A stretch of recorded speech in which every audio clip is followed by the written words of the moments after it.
যিনি ছিল major via media between Mujib and the army junta. তখন সেই দিকহারা দিশাহারা মানুষ বুঝতে পারছিল না বাংলাদেশে যে তারা কি করবে, তারা কোথায় যাবে, কিভাবে নিজের প্রাণ বাঁচাবে। সেই সময় চিটাগাঙ্গে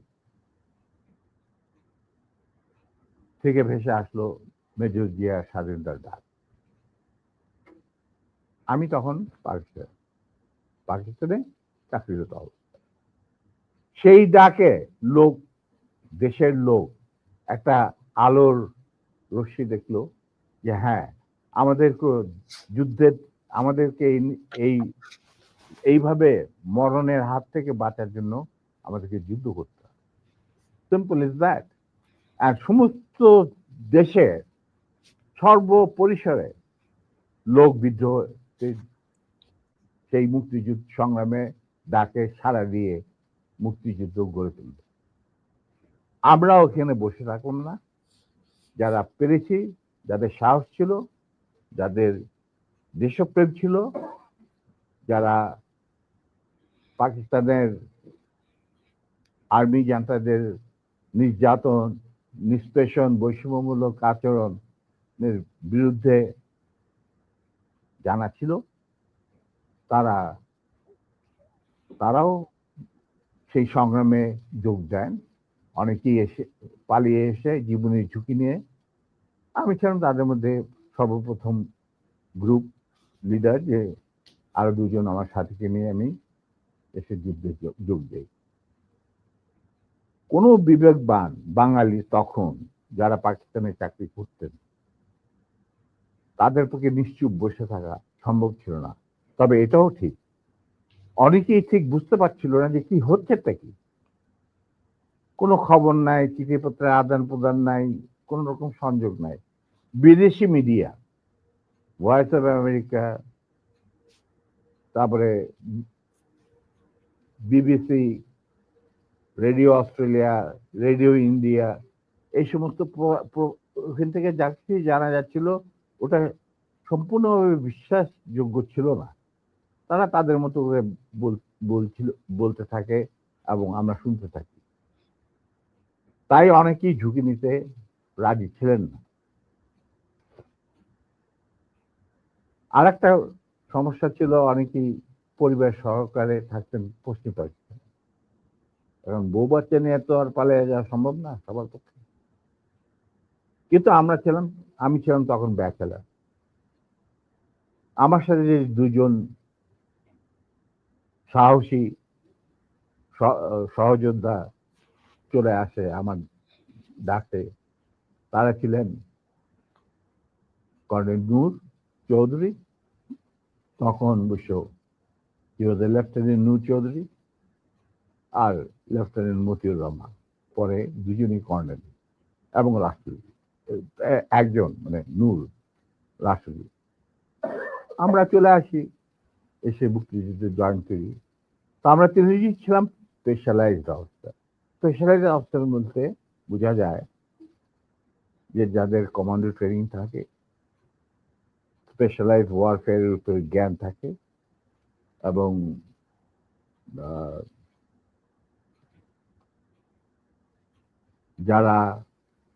যাদের ইন্টেলিজেন্স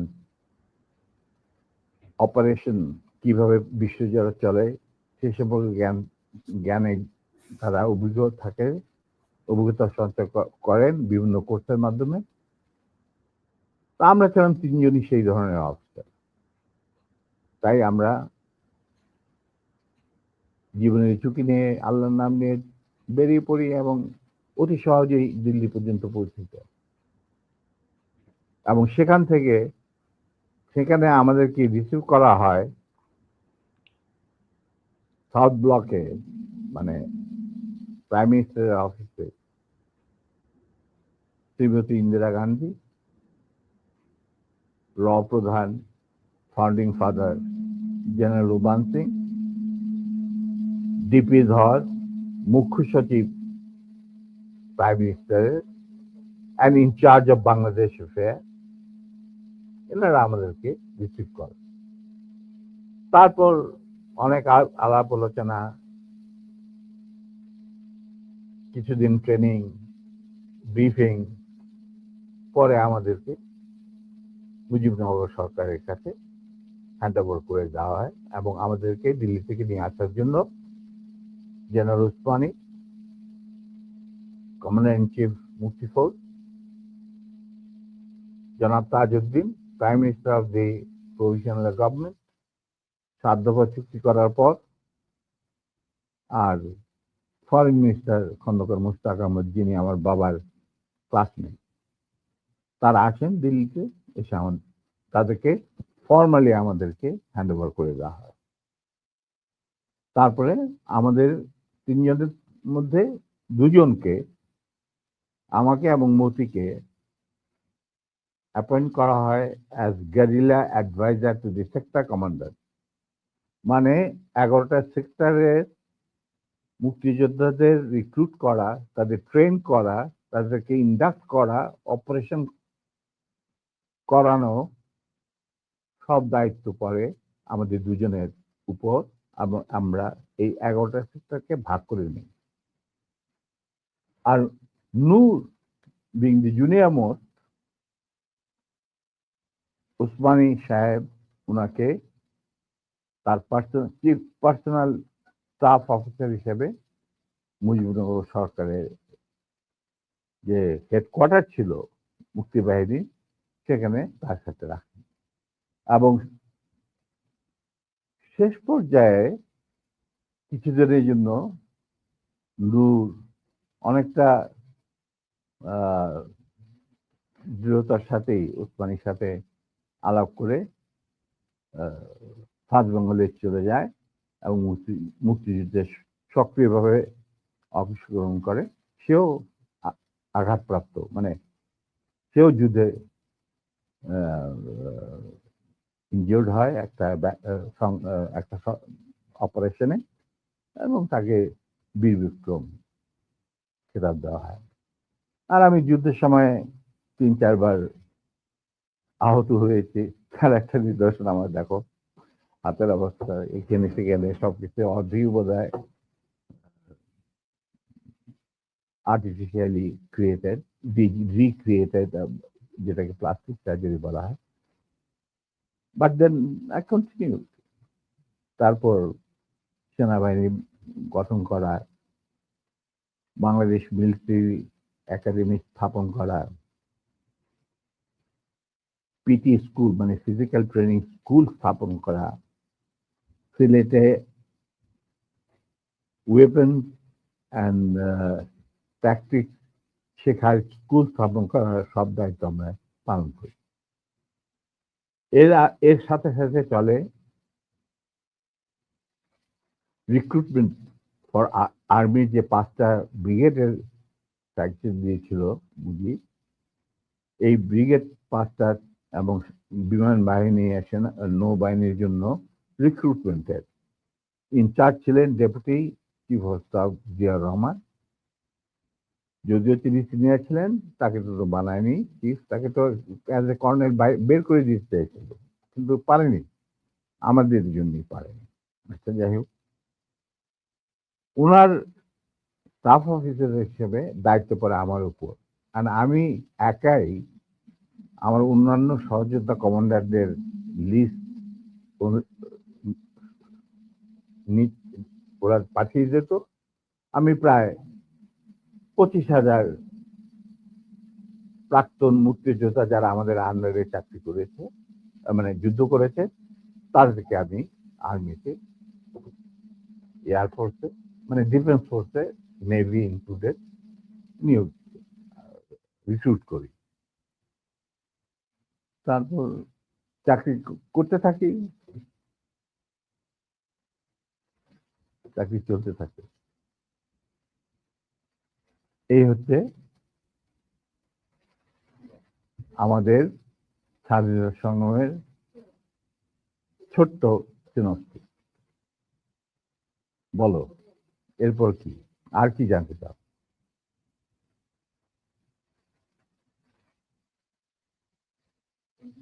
দুঃখিত। না, এরপরের যেই আমার মূল প্রশ্নটা ছিল যে, কোন পরিস্থিতিতে ৭৫ এর ১৫ই আগস্ট হলো? হুম।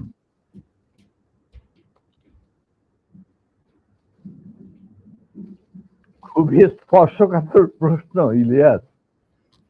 নিজের বাদ্য নিজে বাজানো অনেক সময় ঠিক হয় না। কিন্তু তুমি যখন প্রশ্ন করেই বসলে, তখন আমি স্যার, একটা ভাবে স্যার, ছোট্ট স্যার, জবাব দেব। স্যার এই এই আমার YouTube চ্যানেলে আমি আজকে প্রায় ৫ বছর হলো ভিডিও লাইভ করি, প্যাকেজ দেই। So far I remember আমার সবচেয়ে বেশি আ একসাথে ভিউয়ার্স ছিল সম্ভবত ২০ বা ২৫,০০০। আমি মাত্র খেয়াল করলাম এই মুহূর্তে ১,৭০,০০০ মানুষ at a time A watching our videos. এটা তো এই তোমার, the credit goes to you. No, credit goes to you, man. Of course you. Well, মানে I'm just মানে well, যা কিছু হয় আল্লাহর ইচ্ছায় হয়।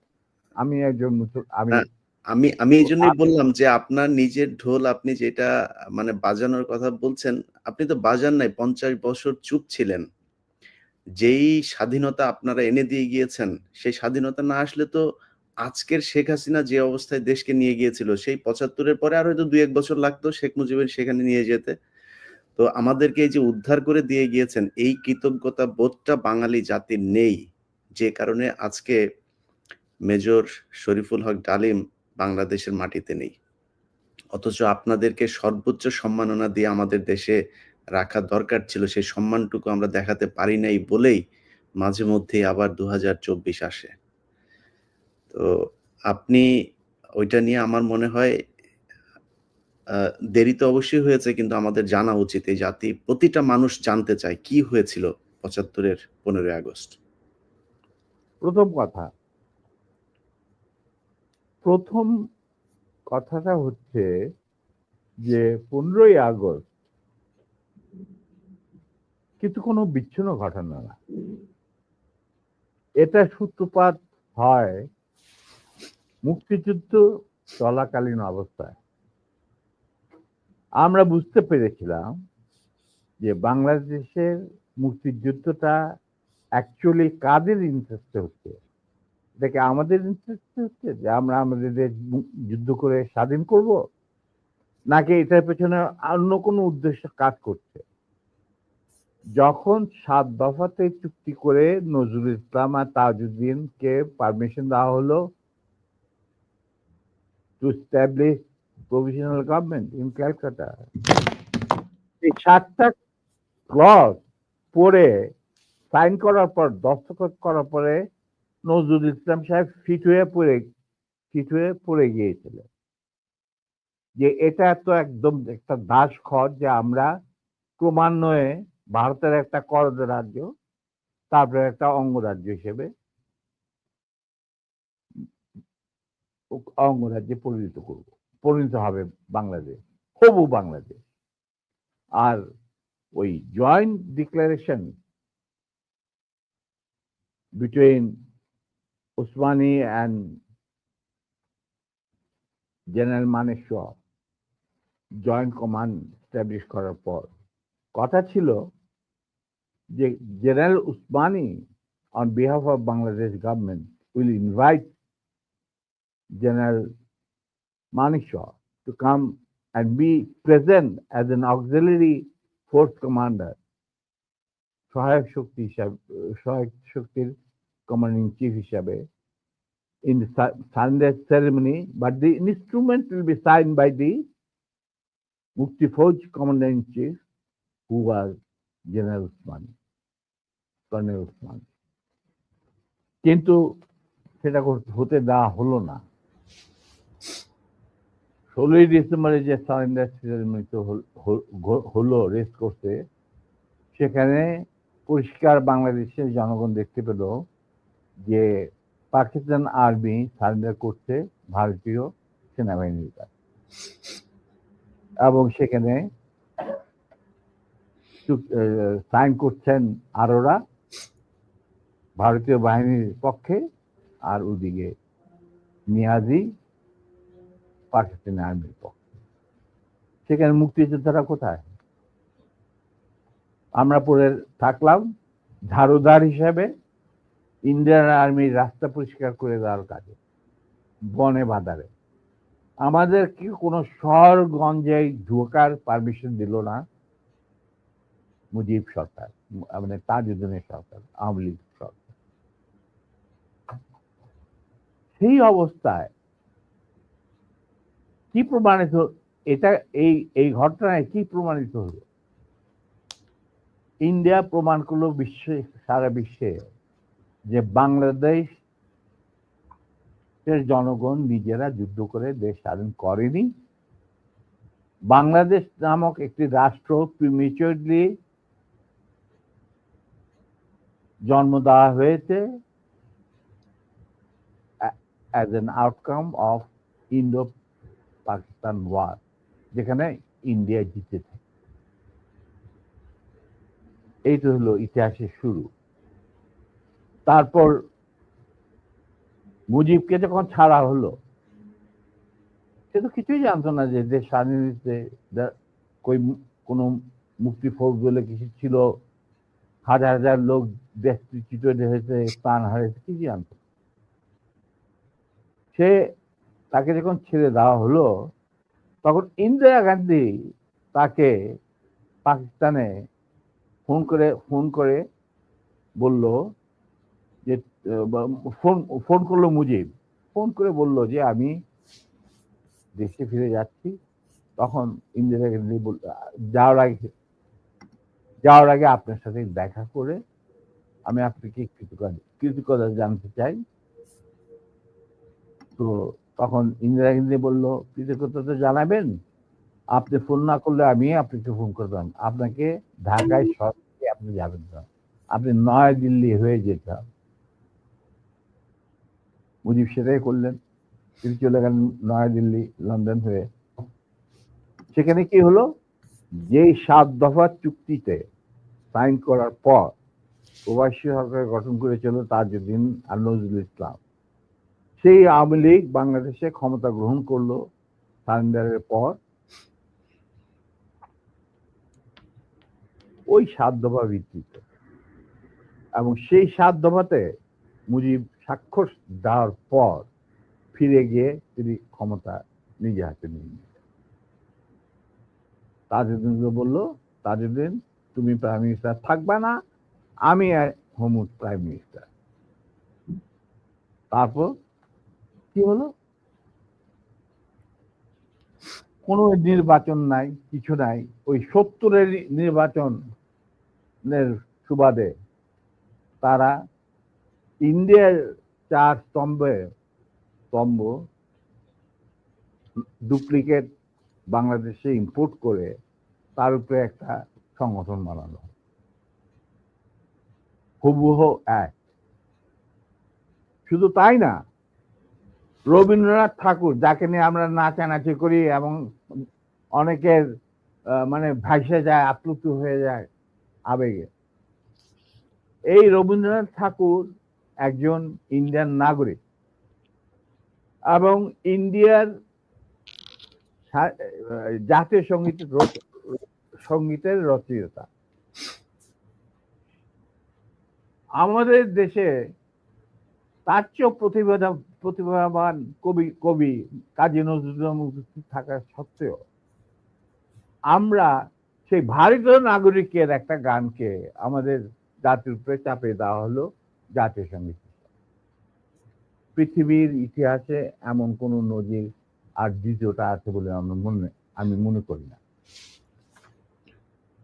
কেন কোন বাংলাদেশে যদি নজরুল ইসলামকে আমরা জাতীয় কবি আখ্যা দিয়ে থাকি, তাহলে নজরুল ইসলামের গান কেন হলো না? বা অন্য কারো গান হতে পারতো জাতীয় সঙ্গীত।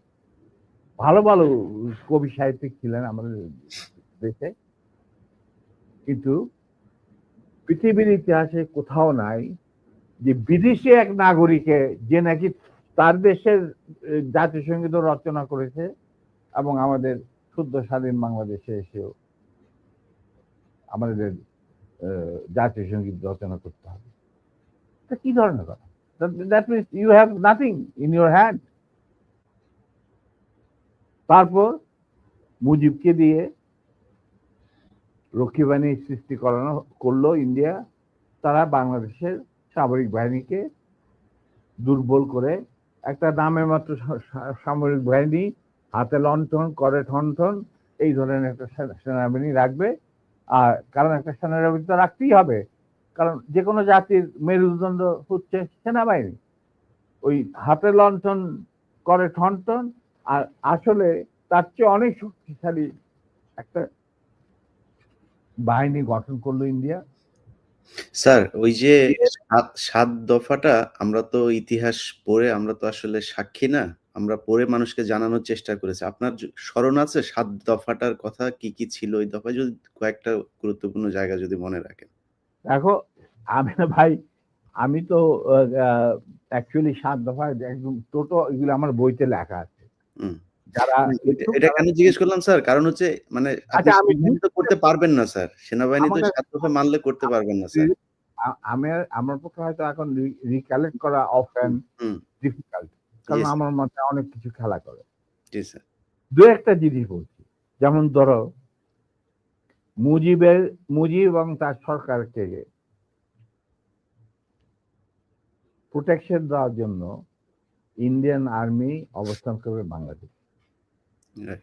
সশরীরে বাংলাদেশের কোনো শক্তিশালী সামরিক বাহিনী গঠিত হবে না।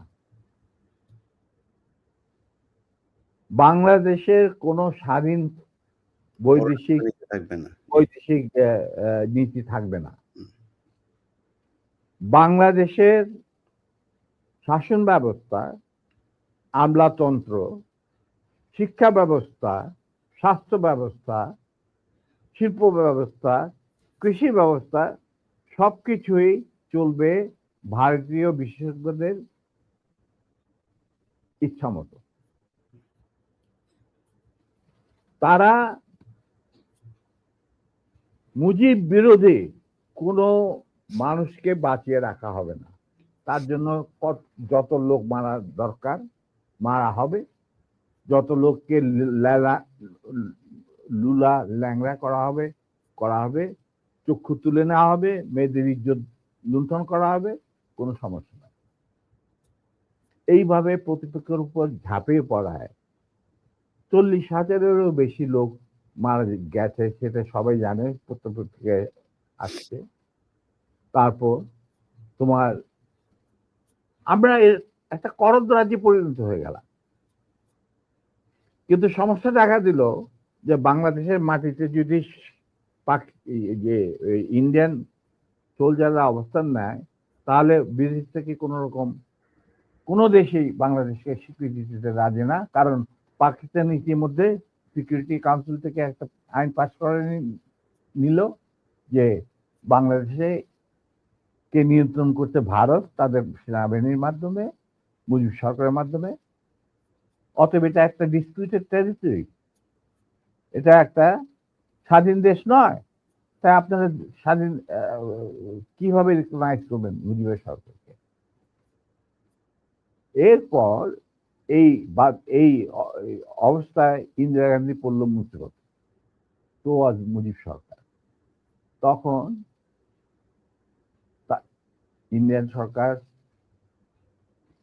ডিসাইড করলো যে ঠিক আছে, আমাদের সোলজার আমরা ফেরত নিয়ে আসবো, তার পরিবর্তে আমরা জাতীয় রক্ষী বাহিনী বানিয়ে, তাই করা হলো।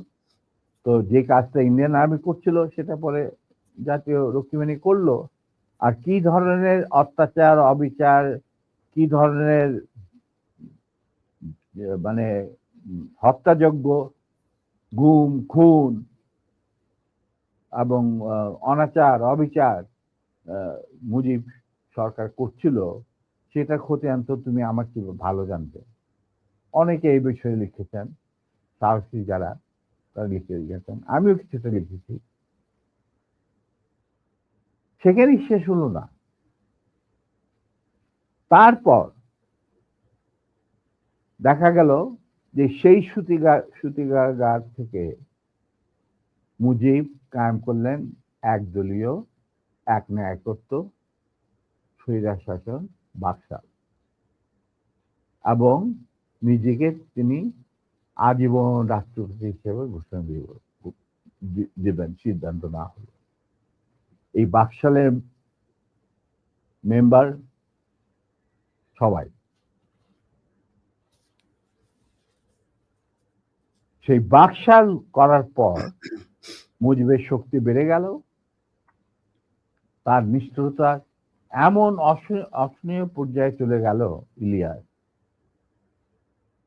লুটপাট, মার ধর, চোরাচালান, নকল টাকা ছাপানো ভারত থেকে, এই সমস্ত মানে একটা আমাদের মনে অস্তিত্বই এমন অবস্থায় গিয়ে থাকলো যে মানুষ একদিন মুজিবের জন্য দোয়া করেছিল যে আল্লাহ আমাদের এই মুজিব আমাদের চোখের মনি, আমাদের বাঁচাবে, দেশকে স্বাধীন করবে, বাঙালিদের ন্যায্য অধিকার আদায় করবে। সেই মুজিবের জন্য লোকজন আল্লাহর কাছে দোয়া চাচ্ছিল যে আল্লাহ আমাদের আজাদ দাও, নমরুদের হাত থেকে আজাদ দাও, আমরা তো শেষ মরে যাচ্ছি, সব কোথাও কোনো কেউ নেই প্রতিবাদ করা। এটা তো আমরা যারা সেনাবাহিনীতে তখন ছিলাম, যারা দেশপ্রেমী যোদ্ধা, তারা ঠিক মেনে নিতে পারেনি। যেভাবে তারা মেনে নিতে পারেনি পাকিস্তানের জান্তাদের অবিচার এবং দুরাচার।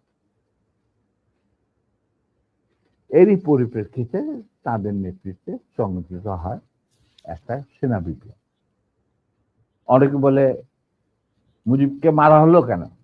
মুজিব তো মারা যায় নাই, মুজিব নিহত হয়েছে একটা সেনা অভ্যুত্থানে ঘটাকালে।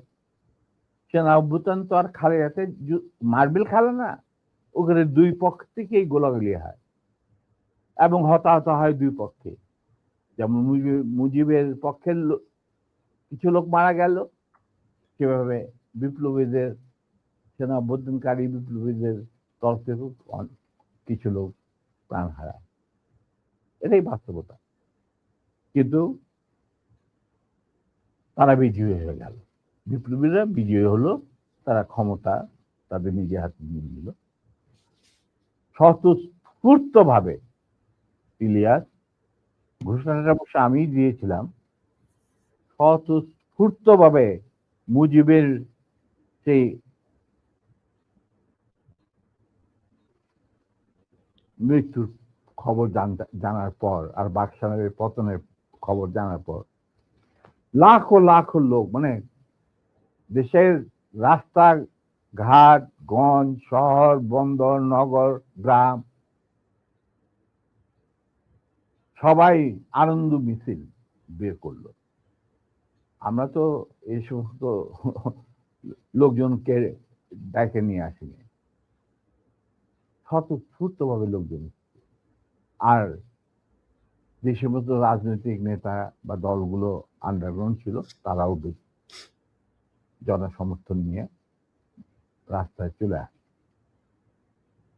এইভাবেই জনস্বীকৃতি পেয়েছিল 15 আগস্টে 32 সামরিক অভ্যুত্থান। এবং পরবর্তীতে খালেদ মোশাররফের প্রতিক্রিয়াশীল কুচক্রীদের কুদেতার বিরুদ্ধে ঘটা 7 নভেম্বর সিপাহী জনতার বিপ্লব, এগুলো সব একই সূত্রে গাথা।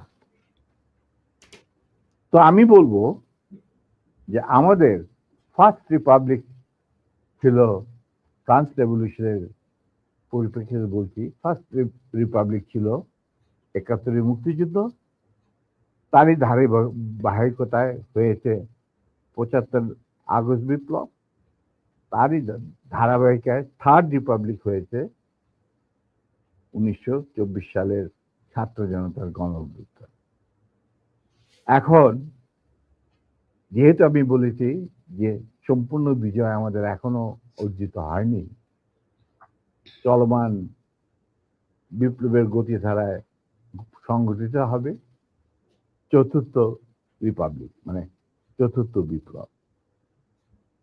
আমি এবং আমার সাথী ভাইরা যারা এখনো বেঁচে আছেন, যে অবস্থাতেই আছেন, আমরা যদি আমাদের বর্তমান প্রজন্মের বিপ্লবীদের, ছাত্র জনতা তাদের বিপ্লবী কাণ্ডে কোন রকম অবদান রাখতে পারি, আমাদের নিজস্ব অভিজ্ঞতা, যোগাযোগ থেকে, তাহলে আমরা সেটা করতে প্রস্তুত, পিছপা হব না ইনশাআল্লাহ। এবং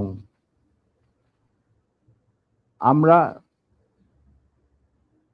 তাদেরকে শ্রদ্ধা, সালাম এবং বিপ্লবী সালাম সাথে মন থেকে দোয়া করছি যে তাদের বিপ্লব যাতে ব্যর্থ না হয়, তারা যাতে বিজয় সংগঠিত করে বিজয় অর্জন করে, তারা যাতে একটা সুখী, সমৃদ্ধ, শক্তিশালী বাংলাদেশ গড়ে তুলে তাকে দুর্জয় ঘাঁটি হিসেবে স্থাপিত করতে পারে। এই আমার বক্তব্য।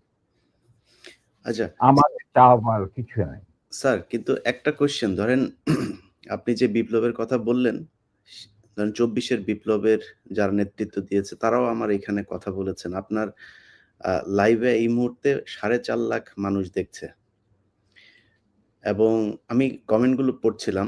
আমি বোঝার চেষ্টা করছিলাম যে আসলে কি। আমার মনে হয় এ পর্যন্ত কয়েক লাখ কমেন্টের মধ্যে বোধহয় 10টা কমেন্ট পড়েছে আপনাকে গালি দিয়েছে বা আমাকে গালি দিয়েছে। এত জনপ্রিয় একজন মানুষ, আপনি দেশ থেকে চলে যেতে হলো কেন স্যার? সেই কাহিনীতে এই মুহূর্তে যাওয়া ঠিক হবে কি? মাফ করে দিয়েছি। জিয়া রহমান আমাদেরই একজন ছিলেন। আচ্ছা, to be frank with you, উনি কোরআন শপথ নিয়ে আমাদের সাথে কাজ করতে রাজি ছিলেন, কিন্তু পরবর্তী পর্যায়ে তিনি তার নিয়ত থেকে সরে আসেন। তার জন্য তো আমরা দায়ী নয়, উনি দায়ী। এবং যদি ভালো করে থাকেন সেটা প্রাপ্য তিনি হয়তো পেয়েছেন, যদি খারাপ করে থাকেন সেটা আমাদের সাথে না চলায় যদি তার কিছু খারাপ হয়ে থাকে, তার জন্য তো আমরা দায়ী নেই। তবে হ্যাঁ, একটা সময়ে আমি যখন চীনে ছিলাম রাষ্ট্রদূত, তিনি আমার বাবা কিন্তু জিয়া রহমানের ক্যাবিনেটের সিনিয়র মিনিস্টার পদে নিযুক্ত ছিলেন। কারণ আমার বাবা মনে করতেন যে আমরা আর জিয়া রহমান সব এক, কিন্তু উনি ভেতরে খবর জানতেন না। জিয়া রহমান যখন দেখলো যে তিনি সেনা পরিষদের প্রায় 4,000 লোককে মেরে ফেলেছেন তার ক্ষমতাকে কুক্ষিগত করার জন্য, আমরা তারপরে যখন তিনি দেখলেন যে তার অবস্থা খুব খারাপ, ভেতরের খবরটা সাধারণ জনগণ দেখে না, সাধারণ জনগণ দেখছে জিয়া রহমান সানগ্লাস, রেবন, গঞ্জি, কাঁধে কোদাল বসে আছেন, এই সমস্ত। কিন্তু ভেতরে যে কি হচ্ছিল আসল ক্ষমতা কেন্দ্রে, সেই সম্পর্কে সাধারণ জনগণ জানারও কোনো স্কোপ ছিল না, তারা জানতেন না। সেখানে তার অবস্থা ছিল নরবলে, কারণ ওইখানে তিনি ডিভাইড এন্ড রুল নীতি প্রয়োগ করেছিলেন, যেটা খুবই মারাত্মক একটা হুমকি ছিল তার জন্য, তিনি হয়তো বুঝতে পারেন নাই। তিনি যখন রাষ্ট্রীয় সফরে আসেন, আমার বাবাকে deputy head of the delegation করে নিয়ে আসলেন এবং আমাকে বললেন যে let us forget and forgive, তোমরা আমাদের পাশে দাঁড়া। আমরা বললাম স্যার, এটা আপনার পক্ষে, আপনার বললেন আমি কৃতার্থ, কিন্তু আমার মনে হয় আমাদের পক্ষে সেটা সম্ভব। কারণ এর জন্য সম্ভব না, আপনি আমাদের সহকর্মীদের রক্তে যে রক্তক্ষরণ ঘটিয়েছেন, সেই রক্ত মারিয়ে আপনার পাশে যদি গিয়ে দাঁড়াই, প্রথম গুলিটা আমাকেই যেতে হবে। মুনাফেক হিসাবে। তার আমি আপনাকে বাঁচাবো বা আমরাই বা আপনাকে বাঁচাবো, সে রাস্তা তো আপনি বন্ধ করে দিয়েছেন স্যার। এটা কত সালে স্যার? এটা যে জিয়া রহমান কোন সালে গিয়েছিল মনে হয় 81। 76 না 77, সামথিং লাইক দ্যাট। হুম, ওই যে ওনার একটাই রাষ্ট্রীয় সফর ছিল চীনে, এটা হুম। তুমি দেখে নিতে পারো, আমার বইতে লেখা আছে সবকিছু আচ্ছা, বিষয়। 77 বোধহয়। এবং তার সাথে যে আমার কি ডায়ালগ হয়েছে 1 to 1, যেটা মধ্যে আর কেউ উপস্থিত ছিল না, পাশের ঘরে অবশ্য বেগম সাহেবা ছিলেন। আচ্ছা তো স্যার, আরেকটা জিনিস পরিষ্কার হয়েছে স্যার। আপনি কি একটা বলছিলেন যে কোরআন শপথ করা হয়েছিল। মানে কি হ্যাঁ, কি মানে হয়েছিল? আমি বলি, শোনো, এই যে সেনা পরিষদ, আমরা যখন ভারতে যুদ্ধ করছিলাম, যখন আমরা বুঝতে পারলাম ভারতের গেম প্ল্যানটা, তাদের একটা সুদূর প্রসারী চক্রান্তমূলক আহ, একটা পরিকল্পনা রয়েছে বাংলাদেশকে প্রথমে ক্লায়েন্ট স্টেট, তারপরে অঙ্গভূত করা, সিকিমের মতো। হুম, আর সেখানে লেন্দুদ্দোজি ছিলেন, আমাদের মুজিবুর রহমানকে বানানো হলো তাজউদ্দিন, আর পরে মুজিবুর রহমানকে বানানো হলো সেই লেন্দুদ্দোজ। এটা যখন আমরা বুঝতে পারলাম, তখন সমমনা কমান্ডার যারা পলিটিক্যালি কনসিয়াস ছিল ছাত্র জীবনে ধরো বা পরবর্তী জীবনে, তখন আমরা বললাম যে আরে আমাদের তো আসল যে যুদ্ধ সেটা তো হবে স্বাধীনতার পর। ভারতের আগ্রাসী মনোভাব নিয়ে যখন বাংলাদেশকে গিলে খেতে চাবে, সেইটার বিরুদ্ধে আমাদেরকে লড়তে হবে, তার জন্য আমাদের প্রস্তুত থাকতে হবে, প্রস্তুতি এখনই গ্রহণ করতে হবে। তখন আমরা ওই মুক্তিযুদ্ধের আড়ালে আমরা সেনা পরিষদের বীজ বপন করি। তো তোমার মনে থাকার কথা, যদিও Zia Rahman declaration of independence দিয়েছিল, প্রথমে তিনি নিজেকেই অস্থায়ী সরকারের প্রধান হিসাবে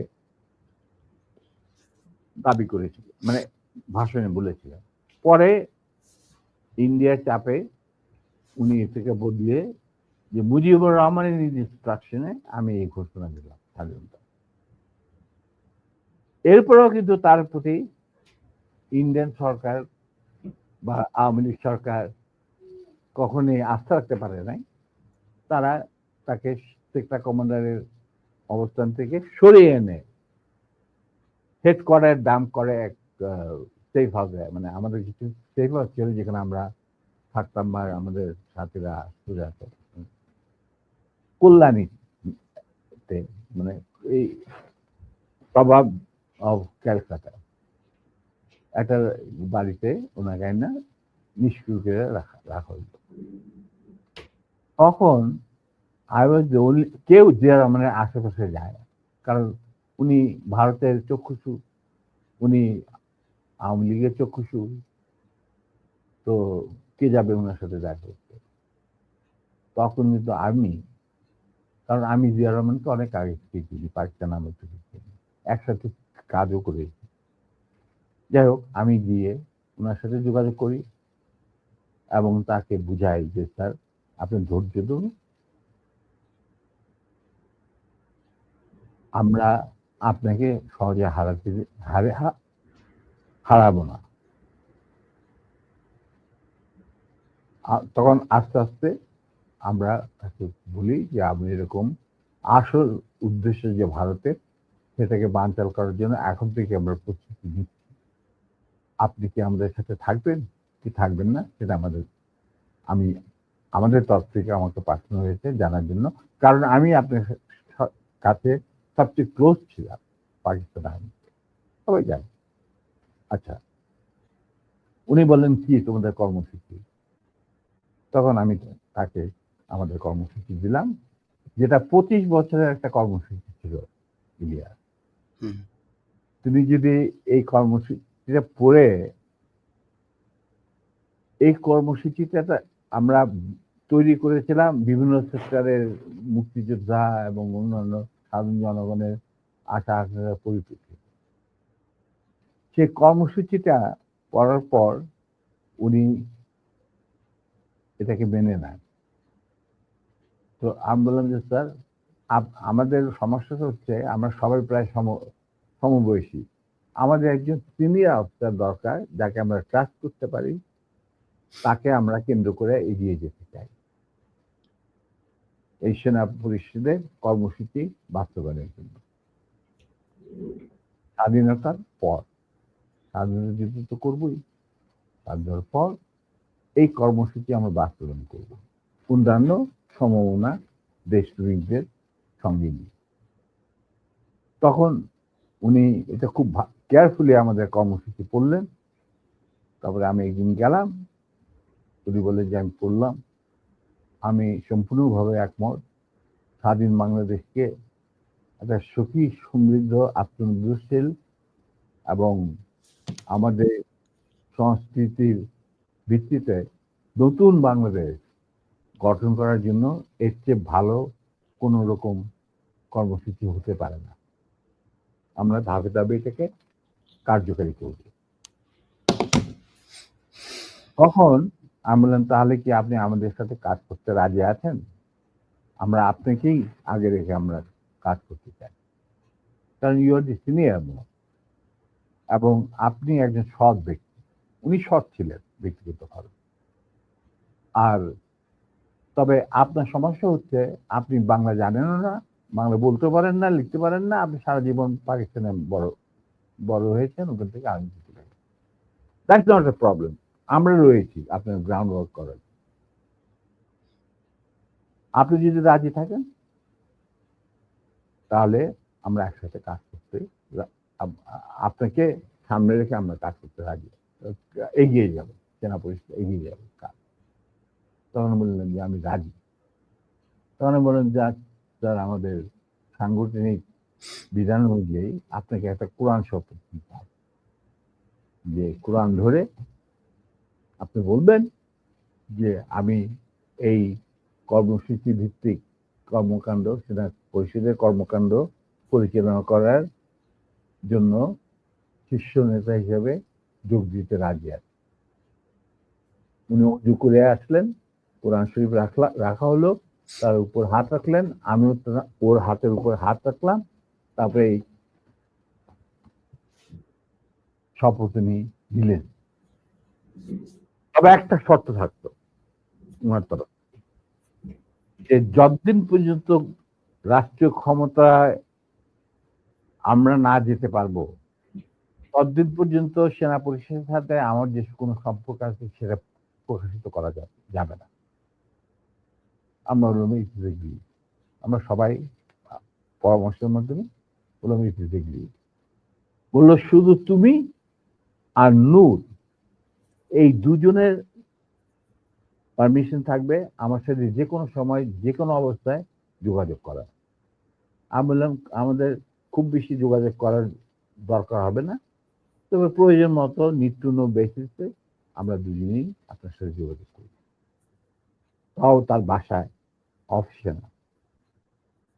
এই হলো কথা। তার মানে তার সেই শপথ আপনি রাখলেন না। আপনি মনে করলেন যে আমাদের বিদেশের আইসা এই ছিড়ায় ছেটায় আপনার আন্ডারই, সরকারের আন্ডারে থাকবো আমরা বিভিন্ন দূতাবাসে। আপনি আপনার যাদেরকে আপনি বিশ্বাসযোগ্য মনে করেন তাদের নিয়ে আপনি রাষ্ট্র চালান। আমরা তো কোনো রকম বিরোধিতা করি নাই, আপনার করবো। আজ আপনি আমার বাবার সামনে বলছেন যে তোমরা let us forget and forgive and start a fresh. রাজনীতিতে বা রাজনীতি হলো দাবা খেলা। দাবা খেলায় একটা চাল দিয়ে চাল আবার পিছনে নেওয়া যায় না, চালের আগে আপনাকে চিন্তা করতে হয়। এটা একবার চাল দেওয়ার পর আর সেটাকে ফেরত নেওয়া যায় না। আপনি how can we start a fresh? এটা সম্ভব নয়। এভাবে আমাদের মিটিং শেষ হয়ে যায়। আপনাদের ওই 25 বছরের পরিকল্পনাতেই কি শেখ মুজিবকে ক্ষমতাচ্যুত করার পরিকল্পনা ছিল? অবশ্যই। শেখ মুজিব কি? Sheikh Mujib was a major player to implement the Indian design over Bengal. Right, জি। কিভাবে তুমি দেশে মানে জাতীয়তাবাদী ভিত্তিতে নিজের সংস্কৃতি, নিজেদের ঐতিহ্য ভিত্তিতে, নিজেদের ধর্মীয় চেতনার ভিত্তিতে তুমি বাংলাদেশ বানাবে কিভাবে? How it is possible? এটা তো, এই প্রশ্নটা তো আমার মনে হয় তোমার করাই উচিত ছিল। না, এটা করার উচিত ছিল না কেন, এটা করলাম আপনার মুখ থেকে শোনানোর জন্য। এটা শুনলে হয়তো অনেকেই মনে করতে পারে, যেমন আওয়ামী লীগ হয়তো এটা নিয়ে কথা বলবে যে জিয়াউর রহমানও তাহলে তাকে ক্ষমতাচ্যুত। আমি কিন্তু এখানে হত্যা করার কথা বললাম, আমি বলেছি ক্ষমতাচ্যুত করার কথা তিনি জানতেন। He was a casualty. Right, He was a casualty in a conflict. It's a cross Armed fire. conflict. But right, that's it. Right. তো এখন এই জায়গাতে শেখ মুজিবকে করার পরে আমি ব্যক্তিগতভাবে এই জিয়াউর রহমানের প্রতি আমার সম্মান একটুও কমে নাই। কারণ ওইটা ছিল মেইন কালপ্রিট, এই শেখ মুজিব। সো তাকে তো হ্যাঁ। সরাইতেই হবে। এনি হাউ আপনাকে সেটা। কিন্তু আমি তোমাকে একটা কথা বলবো, জি স্যার। যাতে আমি একজন মুসলমান হিসাবে বা একজন মানুষ হিসাবে, কেউ কোন মানে মানুষ বা একজন মুসলমান হিসাবে আমি কাউকে জাতির পিতা, জাতির মাতা, জাতির বন্ধু, জাতির ভাতিজা এগুলি আমি মানি না। এগুলি সঠিক বয়ান নয়। স্যার আপনি তো সেক্টর কমান্ডার ছিলেন, মানে মানে বীর উত্তম ছিলেন একজন। এই প্রশ্নটা আমি শেষ করি নাই। জি, জি। আমরা এই যে সভ্য সমাজ তথাকথিত, যেখান থেকে আমরা গণতন্ত্রের সবক নেই, যেখান থেকে আমরা মানবাধিকারের সবক নেই, যেখান থেকে আমরা শিখি হোয়াট ইজ ব্যক্তি স্বাধীনতা, বলার স্বাধীনতা, এই সমস্ত যেখান থেকে আমরা সবক নেই, সেই সমস্ত দেশে কি জাতির ফিতা, জাতির বাতা, এই সমস্ত আছে? বলো কোন দেশ আছে? ইউএসএতে কয়েকজনকে তারা মানে ইউএস এর ফাউন্ডার মনে করেন। ফাউন্ডিং ফাদারও কেউ বলে না। রাইট। দেখো, Nelson Mandela was a friend of mine. উনি তো কোনদিন একসেপ্ট করে নাই যে তাকে বলা হোক জাতির পিতা। জম্মু কেনিয়াটা, ওনাকে তো জাতির পিতা বলা হয় না। প্যাট্রিক লুমুম্বা অফ জাম্বিয়া, ওনাকে তো জাতির পিতা বলা হয় না।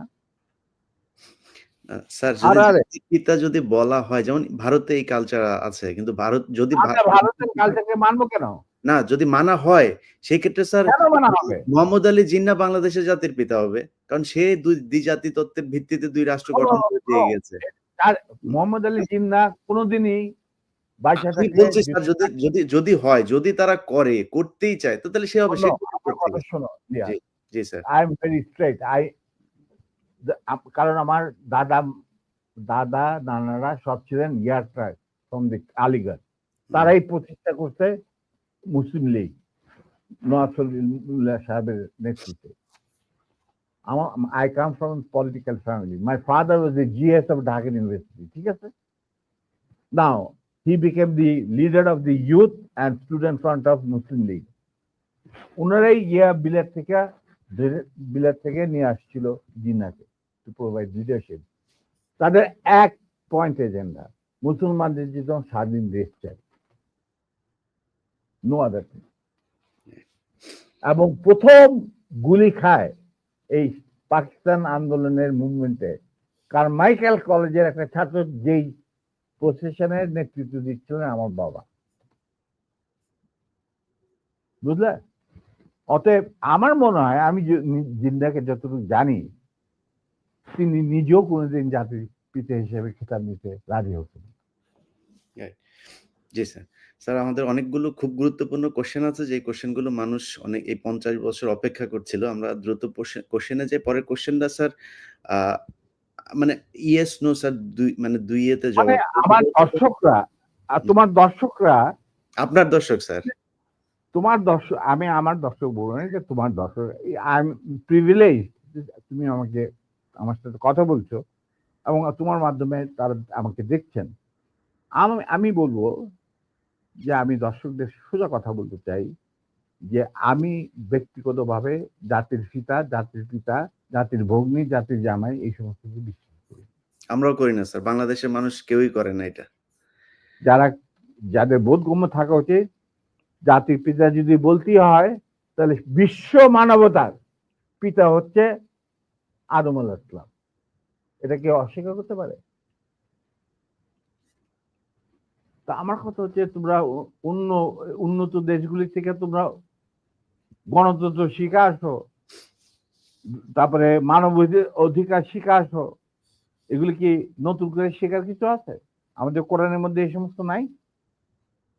তারপরে বিভিন্ন ধর্মগ্রন্থ থেকে এগুলি নেই? তারপরে ওই সমস্ত দেশে কেন জাতির পিতা থাকে না?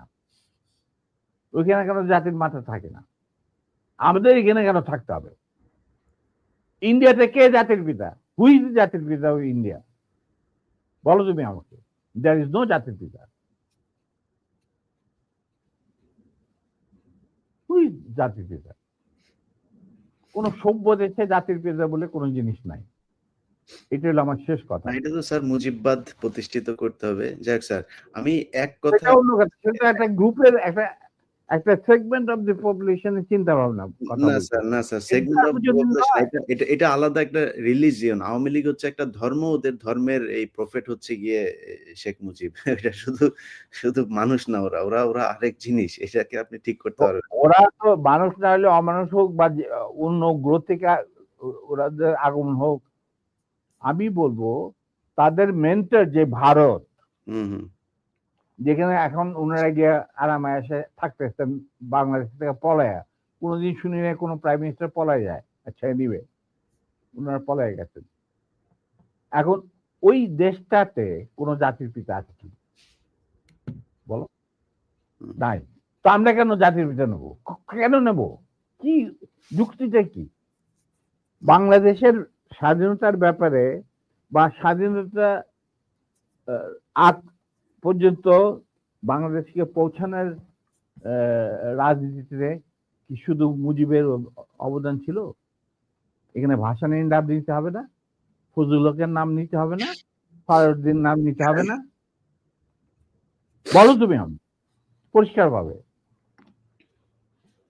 কেন? তাহলে মুজিব কিভাবে জাতির পিতা হবে? একমাত্র মুজিবই কি বাংলাদেশের ঠিকাদার? না, আমি সেটা মনে করি না। মুজিব তো কোনোদিন স্বাধীনতা চাইনি বাংলাদেশের জন্য। He never wanted that Bangladesh should be independent. Agartala ষড়যন্ত্র মামলা টামলা এই সমস্ত আবল তাবল কথা বলে, কিচ্ছা বলে। আসল কিচ্ছা তো আগরতলা মানে স্বাধীনতার কথা সেনাবাহিনীর এক তরুণ অফিসার প্রথম চিন্তা করেছিল। তিনি ছিলেন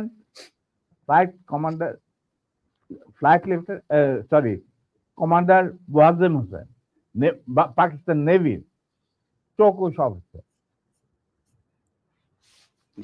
স্যার, অনেক অনেক গুরুত্বপূর্ণ কথা আছে যেগুলো মানুষ শুনতে চায়, সেখানে যাই। আমি কথা হচ্ছে যে শোনো, জি। যার যা প্রাপ্য তাকে সেটাই দিতে হবে, হুম। সেই মর্যাদা দিতে হবে, জি। নাহলে এটা মুনাফিকি।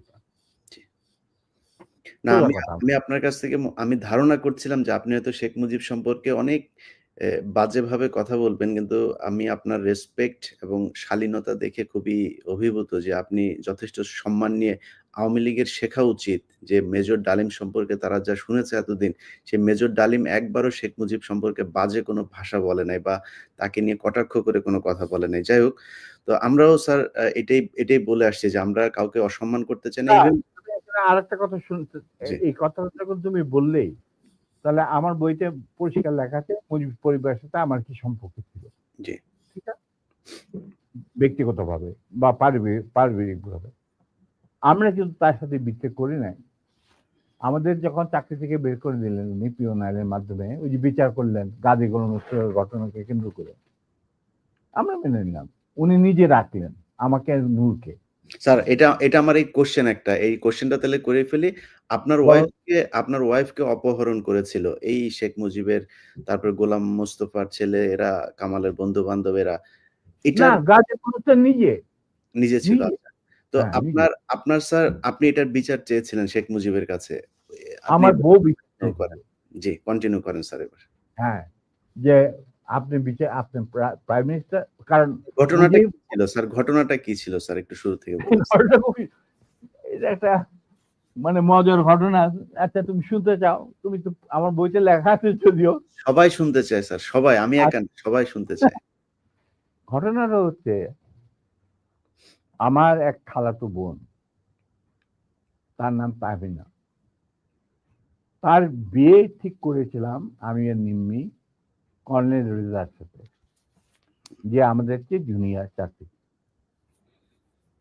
তার সাথে বিয়ে হবে, অনুষ্ঠান হবে লেডিস ক্লাবে। তো দুপক্ষেই আমাদের পরিচিত, অতএব আমরা হলাম ভায়া মিডিয়া। ঠিক আছে, ঠিক আছে। তখন আমরা কি করলাম, সমস্ত অ্যারেঞ্জমেন্ট আমাদের উপরে দায়িত্ব আসলো। তো কাকে রাখি আর কাকে বাদ দেই, এত মানুষের সাথে পরিচিতি।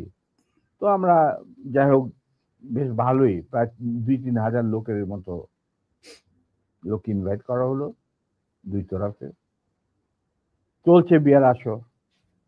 তখন আমার একমাত্র শালা, যার নাম বাপ্পি, ও ম্যাকগিল ইউনিভার্সিটিতে পড়তো, ওখান থেকে ছুটিতে আসছে দেশে। He was also present in the ceremony. আমি আর নিমিত দুই পক্ষের মানে হোস্ট বলতে পারো, সবাই দেখাশোনা করছি। বাপ্পি বসে আছে ছেলেদের যেখানে বসার জায়গা সেখানে। তখন লম্বা চুলে একটা ফ্যাশন ছিল। He has just come from Canada, তো লম্বা চুল, and he had beautiful hair, and he was a handsome man. আমার মতো এত খারাপ চেহারার লোক ছিল না। ওটা ওই অনুষ্ঠানের শেষ হওয়ার আগে বলবো স্যার, জি বলেন। আচ্ছা, তারপর তোমার ও বসেছিল অন্যান্য গেস্টদের সাথে। তার পিছনের রোতে গাজী গোলাম Mustafa and his wife was also invited in that function from the other side, not from our side, মানে ছেলে পক্ষের। বুঝতে পেরেছি।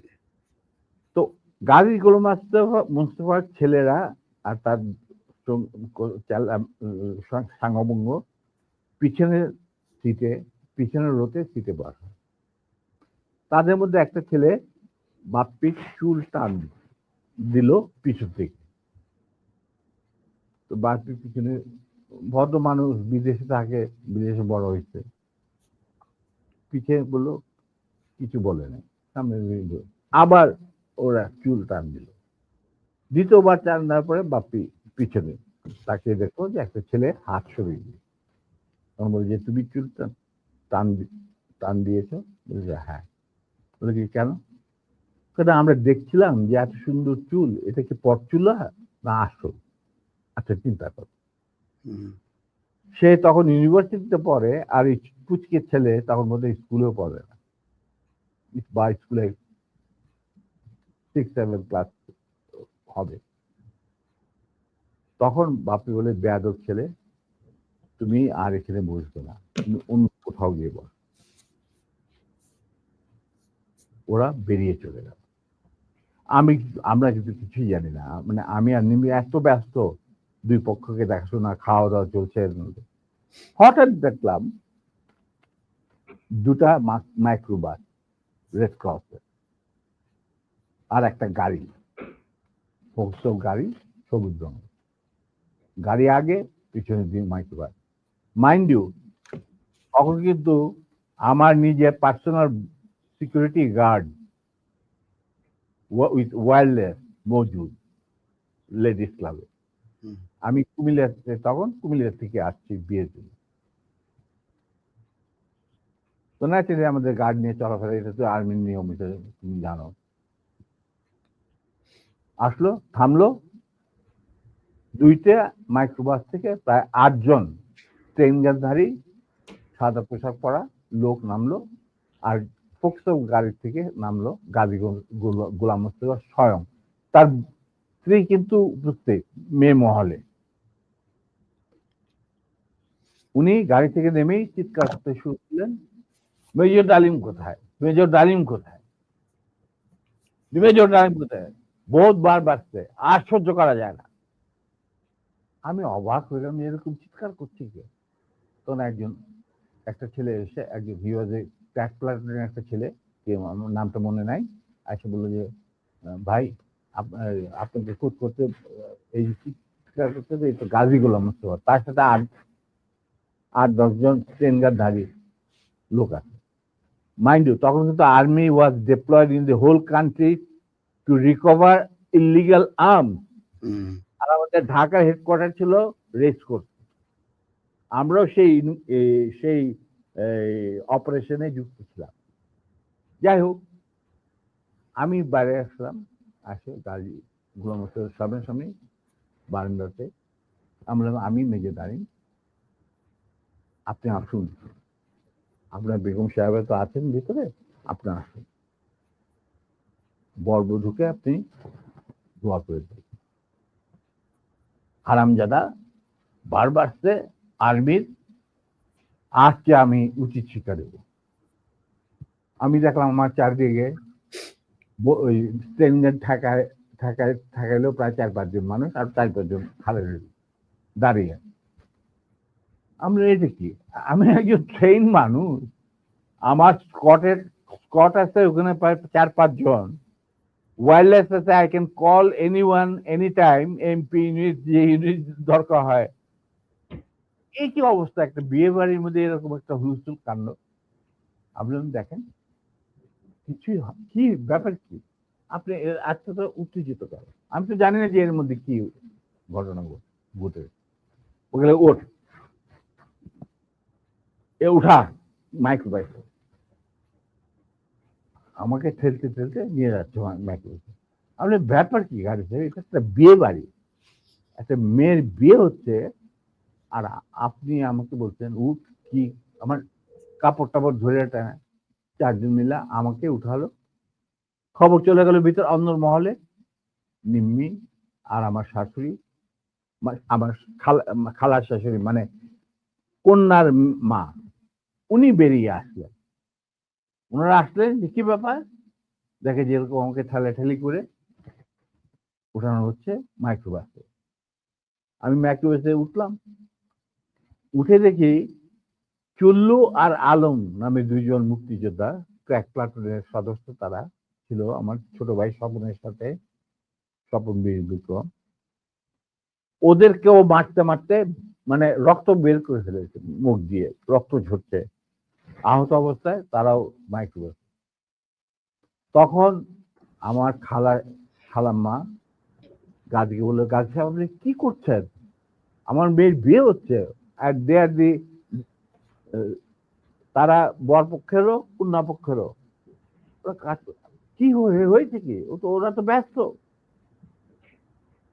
বলে আমি ওদেরকে উচিত শিক্ষা দেবো, ওকে আমি উচিত শিক্ষা দেবো। তখন আমার স্ত্রী বললো যে আপনি তাকে একা নিয়ে যেতে পারবেন না, আপনি আমাকে সঙ্গে নিয়ে আসবেন।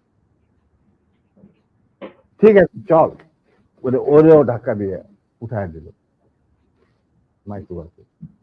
তখন আমার খালা বললেন, গাজী সাহেব আপনি কিন্তু বাড়াবাড়ি করছেন, ঠিক আছে, যেখানে আপনি নিয়ে যেতে চান আমিও যাবো সাথে। গাজী কি স্যার তখন ঢাকা আওয়ামী লীগের সভাপতি নাকি? তখন সে আওয়ামী লীগের সভাপতি নয়, he was also the chairman of the red cross. বুঝতে পারলা? শেখ মুজিবের সবচেয়ে প্রিয় লোক সে তখন।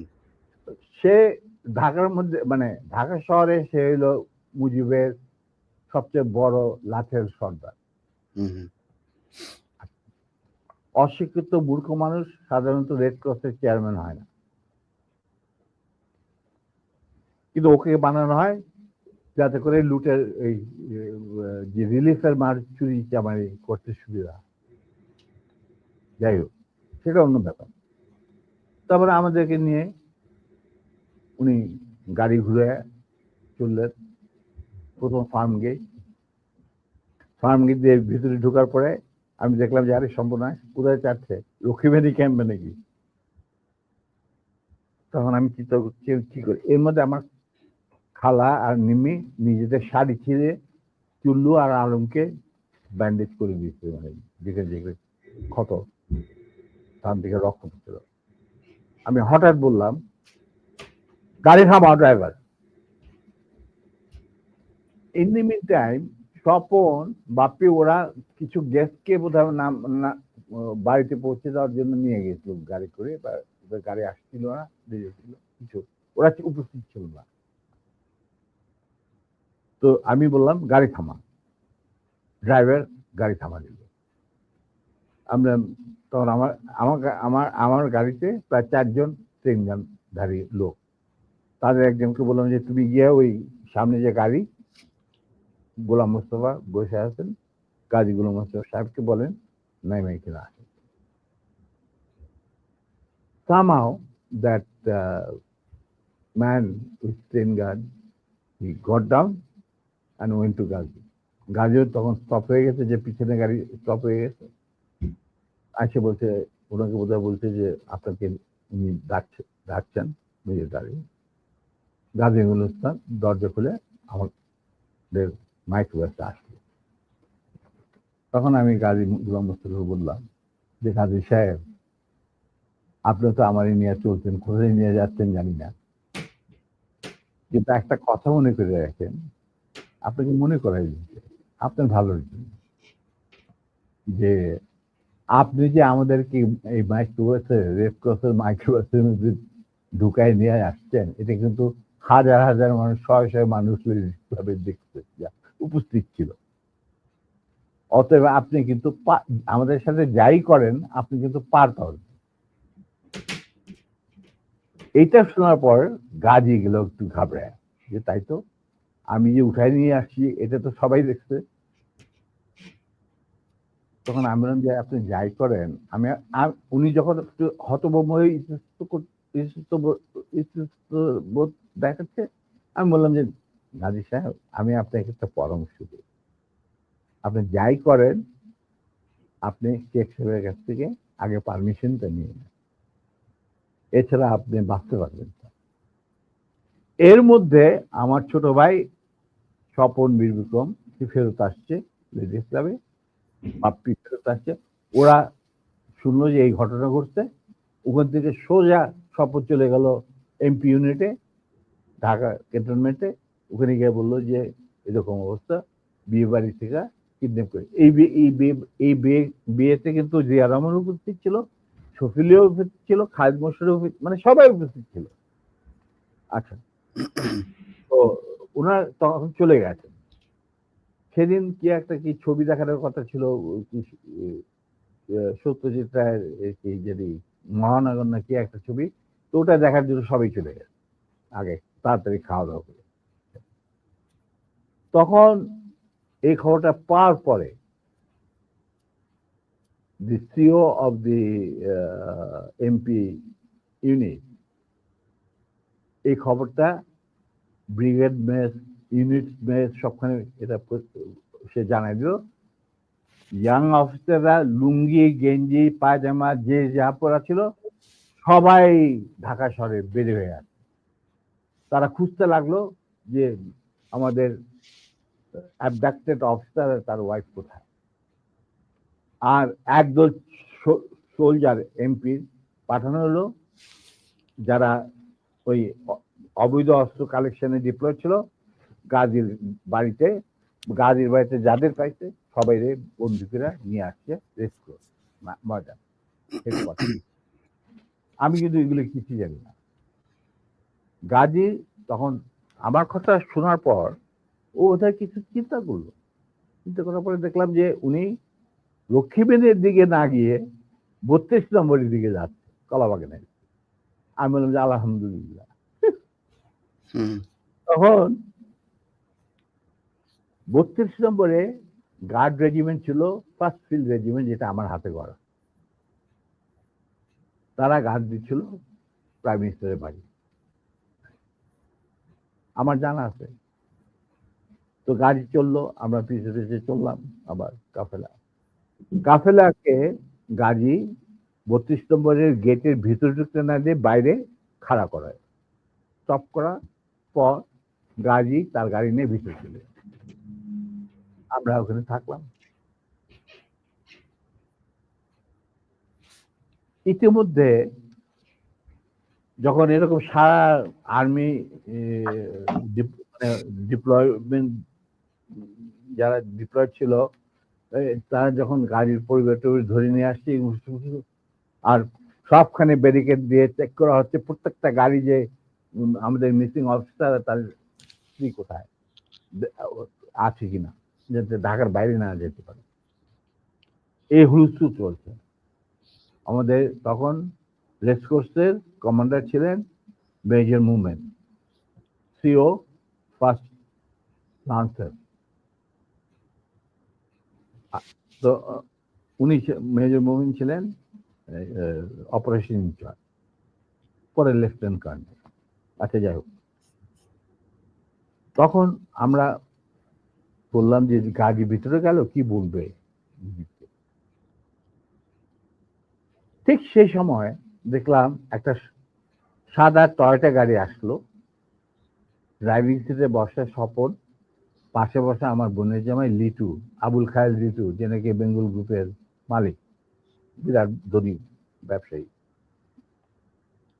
ওই সালমান রহমান তোমানের সাথে সবাই একটা। যাই হোক, ওরা দুজন আর এসপি মাহবুব সঙ্গে। এসপি মাহবুব ছিল মুজিবের খুবই বিশ্বস্ত একজন কিলার, মানে তাকে যে সমস্ত এই মানুষ মারা টারা হতো আর কি। ঢাকা জেলার SP SP Mahbub, not major. He was given during the war he was given rank of a captain. Mahbub was a good friend of mine, and anyway, ওদের গাড়ি যখন আসলো আর গাড়ি থেকে পরে আমি এই গল্প মাহবুবের কাছে শুনছি যে স্বপন এই ক্যান্টনমেন্টে জানানোর পর সে চলে গেল মাহবুবের বাসা। মাহবুবের কিন্তু সেই বিয়েতে আসার কথা। তো সে ওয়্যারলেসে জানাইছে যে আমি মানিকগঞ্জ থেকে ফিরছি খুব সহসাই, আমি বিয়ে বাড়িতে আসছি, তো আমার দেরি হবে। তো স্বপন চলে গেছে তার বাসায়, সে তাকে মিন্টন রোডে মানে ক্লাস 1 গ্যাজেটেড অফিসারদের জন্য একটা এনক্লেভ আছে, তুমি হয়তো জানো, দেখেছো কিনা জানি না। তখন বাংলো ছিল, এখন বোধহয় মাল্টি ফ্ল্যাট, ওই ইন্টারকনের সাথে। তো সেখানে মাহবুব থাকতো একটা। তো ফ্ল্যাটে লিটু আর স্বপন গিয়ে উপস্থিত হয়েছে। ঠিক সেই মুহূর্তে Mahbub was getting ready to come to marriage ceremony. Manikganj থেকে ফিরে আসছে, উপরে এটা দেখা যায় মাহবুব কাপড় টাপড় পরতে, চুল আছে। তখন লিটু আর স্বপনকে দেখে বললো যে কি ব্যাপার, তোমরা এখানে কেন? আমি তো আসছি, আমি তো বলছি তোমাদের জানাইছে, আমার অফিস থেকে জানানো হয়নি যে আমি দেরি হবে মানিকগঞ্জ। হ্যাঁ, কিন্তু মাহবুব এক ঘটনা ঘটছে। বলে কি ঘটনা? যে নিম্মি আর ডালিমকে উঠায় নিয়ে গেছে গাজীর গরম বিয়ে বাড়ি থেকে। কোথায় নিয়ে গেছে, কি হয়েছে জানি না, তবে তার পরিবারের সবাই এখন অ্যারেস্ট করা হয়েছে। তারা সব ওই সারদি উদ্যানে আছে, মানে রেস্ট করছে।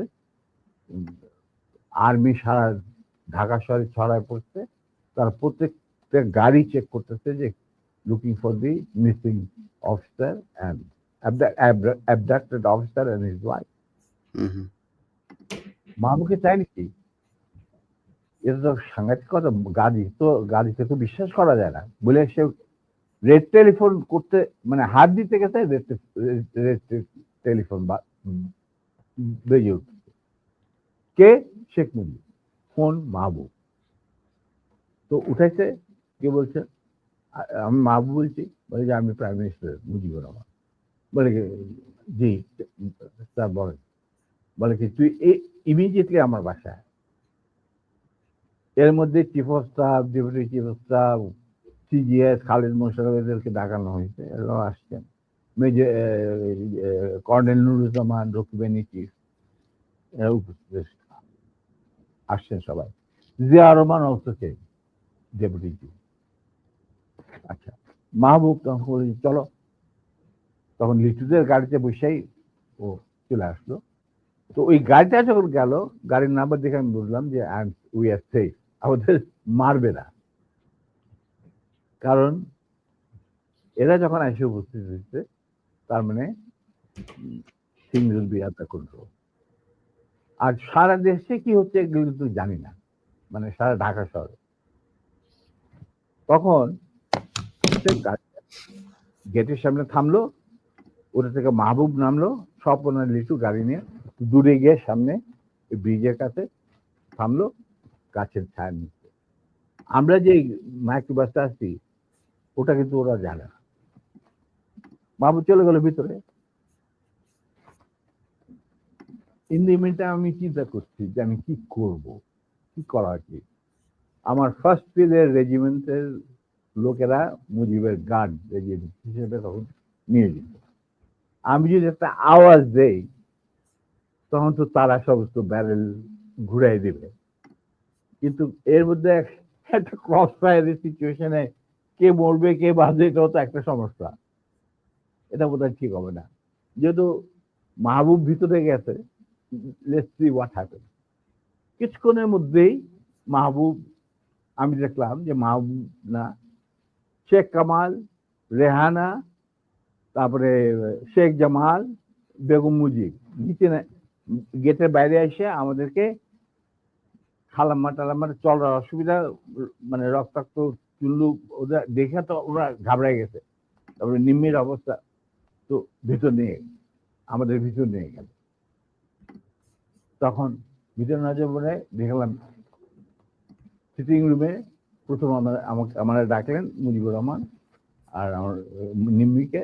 তো রেহানারা সব ওখানে দাঁড়ায় রইল, মিসেস মুজিব দাঁড়ায় রইলেন, আমরা ভিতরে গেলাম। গিয়ে দেখে সব মজলিস বসে আছে, chief of staff, deputy chief staff, CGS and all that. তখন এর মধ্যে গাজী গোলমেস্তার বাসা থেকে ফোন আসছে প্রাইম মিনিস্টারের কাছে যে বাড়ির সবাই ধরে নিয়ে গেছে আর্মি।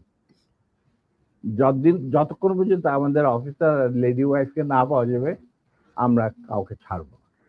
আর ওই গার্মেন্ট 17 দিন যে গার্মেন্ট গেছিল মাইক্রোবাসে, এই খবর শুনা গাজীরও মুখ শুকায় গেছে, মুজিবুর রহমানেরও মুখ শুকায় গেছে, যার জন্য এই সবাইকে ডেকে নিয়ে আসছে, জিয়াউর রহমান, শফিউল্লাহ, খালিদ মোশাররফ। আচ্ছা, তো মুরলী বুদ্ধি আর কি। আমরা ঢুকতেই নিম্মিকে জড়ায় ধরলেন মুজিবুর রহমান, মা তুই কাঁদিস না, তুই কাঁদিস না, আমি এটার বিচার করবো। এই হারামজাদা গাজী, তুই করছিস কি? এটা কি করলি তুই? যা ওর পা ধরে মাপচা। আমার বউয়ের পা ধরে মাপচা। গাজী একটু অগ্রসর হওয়ার পর আমার বউ বলল, নিজের চপ্পল খুলে বলল, খবরদার, তুমি আমার ক্ষমা পাওয়ার যোগ্য নয়, আমি তোমাকে ক্ষমা করতে পারবো না, তুমি পিছিয়ে যাও। মুজিব ওয়াজ স্লাইটলি নার্ভাস, আর বাকিরা তো সব চুপ করে বসে আছে, আমি চুপ করে দাঁড়িয়ে। তখন বলতেছে মা, আবার মুজিব আমার বউ নিম্মিকে জড়ে ধরে বললো, মা আমি এর উপযুক্ত বিচার করব, তুই আমার ভরসা রাখ। তখন আমার বউ বলছিল, নিম্মি বলছিল যে চাচা, যাদের রক্তের উপরে আপনি আজ দেশের প্রধানমন্ত্রী, তাদেরই আজকে রক্ত ঝরাইতে হয় স্বাধীন দেশে গাজীর মতো একটা কম্বল চোরের হাতে। এর বিচার আপনি কি করবেন? আমি বিচার করলাম আল্লাহর কাছে, আল্লাহ তার বিচার করবে, আমি আপনার কাছে কোনো বিচার চাই না। তখন আবার বেগম মুজিব ওদেরকে উপরে নিয়ে যা, তখন ওদেরকে উপরে নিয়ে ওদের নাচতে নাচতে কি জানি না। এরপর আমরা বলি একটা কর, শফিল্লাহ তুমি ওই আর্মি কন্ট্রোলে ফোন করে মোমিনরে বলো গাজীর পরিবারে ছেড়ে যাবে। তো শফিলে পিক আপ দি ফোন, রেড ফোন, ফোন করলাম মেজর মোমেনকে। মেজর মোমেন বললেন, sir I am sorry, we are deployed to recover the miscreants and the illegal arms operation আমরা নিয়োজিত আমি কিভাবে একজন 17 জন অস্ত্রধারীকে ছেড়ে দিতে পারি Kazi has to produce the missing officer, his wife, and his 17 জন অস্ত্রধারীকে আমাদের কাছে সুপর্দ করতে হবে তারপরে আমি ডিসাইড করব আমি গাজীর ফ্যামিলিকে ছাড়বো কি ছাড়বো না অবস্থা গেল আরো বিগড়ে মুজিবও কাপাকাপি শুরু ওদের গাজীগুলো মস্ত তো বুক শুকায় শেষ আর সকালবেলা দেখো prime minister sir prime minister desires or not desire ওনাকে বলেন উনি লিখিত অর্ডার দিল আমি সেটা মানবো না because I have got my mandate which I have from my chief of staff এখানে কোনো ভাই বোনদের ব্যাপার না এটা হলো লিগাল ম্যাটার লিগাল ব্যাপার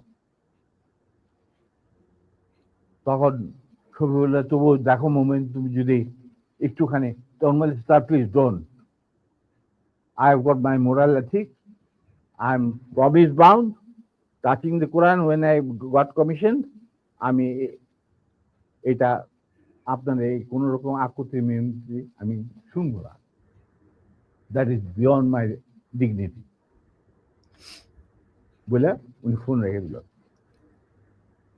তখন মুজিব সবই শুনলেন যে স্যার এরকম ব্যাপার এটা তো লিগাল কমপ্লিকেশন দেখা দিচ্ছে তখন বলে আর একবার তুই ফোন কর তো মুজিবুর রহমান সবিরা বললো সবিরুল্লাহ আবার ফোন করলো আমরা দাঁড়ায় আছি আমি দাঁড়ায় আছি নিমেরা তো উপরে চলে গেছে ফোন করার পরে সবিরুল্লাহ বলে যে লোক moment I request you once again please তখন মুজিবুর রহমানকে দে আমারে দে উনি ফোন নিয়ে বললেন মেজর মোমেন্টকে যে মোমেন্ট আমি মুজিব বলছি he said sir I have no time I am running a big operation and I am the commander I am sending one of my officer to your residence he will explain whatever I have got to say so he dropped the phone মুজিবের মুখ শুকিয়ে গেল এখানে যারা বসা জিয়া রহমান আর খালেদ মোশাররফ নুরুজ্জামান এরা সব করে বসে সফিল্লাহ কি করা যাবে within 5 minutes Captain Shahid arrived he was from cavalry and he was a friend of mine during the student days আমরা একসাথে কন্টেম্পোরারি ইউনিভার্সিটিতে ছিলাম আর কি ও হলো তোমার কি বলে এটা লালবাগের ছেলে আমরা ছিলাম মালিবাগ যাই হোক সরি ও আমরা দোস্ত মানে বন্ধু তো captain he was a repatriated officer anyway তো শহীদ আসছে আসার পরে মুজিবুর রহমানের এবং আদালতের সামনে শহীদ বলেছে sir I have been ordered to come and convey the message loud and clear to you that it is a legal matter. Ghazi has violated the Prime Minister's order on which army has been deployed over the whole country, and he had abducted an officer in uniform and his wife while he himself is engaged in this operation along with 17 gunmen in the Red Cross microbus. Now, যেহেতু আমরা deployed আছি to recover the illegal arms, the commander said, no way, Ghazi and these 17 people has to surrender to him and then legal proceedings will start according to the law. দেশে emergency চলছে আমাদেরকে prime minister খুব ঝুঁকিপূর্ণ দায়িত্ব দিয়েছেন আমরা আমাদের যথাসাধ্য চেষ্টা করে যাচ্ছি তখন বলে স্যার আমার আর কিছু বলার নেই, আপনার যদি কিছু বলার থাকে আমাকে বলা হয়েছে শুনে আমাদের কমান্ডারকে জানান। না ঠিক আছে, তুমি যাও বাবা। তো শহীদ চলে গেল। এরপর শেখ মুজিব আমাকে বললো তুই মাফ করে দে। আমি স্যার আমি তো বললাম স্যার শেখ মুজিবকে কাউকে বোধহয় আপনি মানে অফিসিয়াল কোনো এগুলি মানতো না না। না আমাকে আমাকে তুই করে বলতো, কারণ আমার একটা পারিবারিক সম্পর্ক ছিল তো। না উনি তো মাহবুবকেও তুই করে বলতো, গোলাম মোস্তফাকেও তুই করে বলতো, শফিউল্লাহকেও তুই আমি জানি না, কিন্তু আমাকে উনি তুই করে বলতেন। আমি তো ওর থেকে যে কোনো সময় গিয়ে ডাক্তার যাইতাম, খাবার খাইতাম বসে। কই মাছ পছন্দ করতেন, ওই ওনার চৌবাচ্চে সবসময় বড় বড় কই মাছ থাকতো, আরামসে খাইতাম চলন বিলে কই মাছ, কোনো অসুবিধা নেই। আমার তো গতিবিধি ছিল খুবই খোলা, মানে আমি যে কোনো সময় যাইতে পারতাম, যে কোনো সময় ডাকলেই চলে যেতাম। উনি প্রায় ডাকতেন আমাকে আর্মির খবর না দিয়ে। জি স্যার।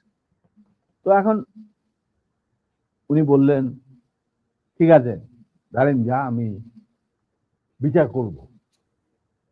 আমি স্যার ভেরি গুড। তো এই আমার গাড়ি বাইক করে ওরা বাসায় পৌঁছে দিয়ে, ওরা নিবে এদেরকে বাসায় পৌঁছে, মানে মার্সিডিজ। আমি স্যার নট নিডেড, বাইরে স্বপন আছে, আরো 2-4 দিনের মধ্যে আসে পড়তে, গাড়ির কোনো অভাব নাই, আমরা চলে যাব, আপনার গাড়ি দেওয়ার দরকার নেই। বলে না শোনো এক কাজ, আই গাড়িগুলো আরামদাদা তুই যাবি এদের সাথে বিহার, বাকি কাজ যে সম্পূর্ণ হয় নাই সেটা সম্পূর্ণ করার সম্পাদন করার জন্য। নিমি বলল খবরদার তুমি আর লেডিস ক্লাবে ঢুকার তোমার কোনো অধিকার নাই, তুমি সেটা লস করছো, তুমি যাবে না, you will not go.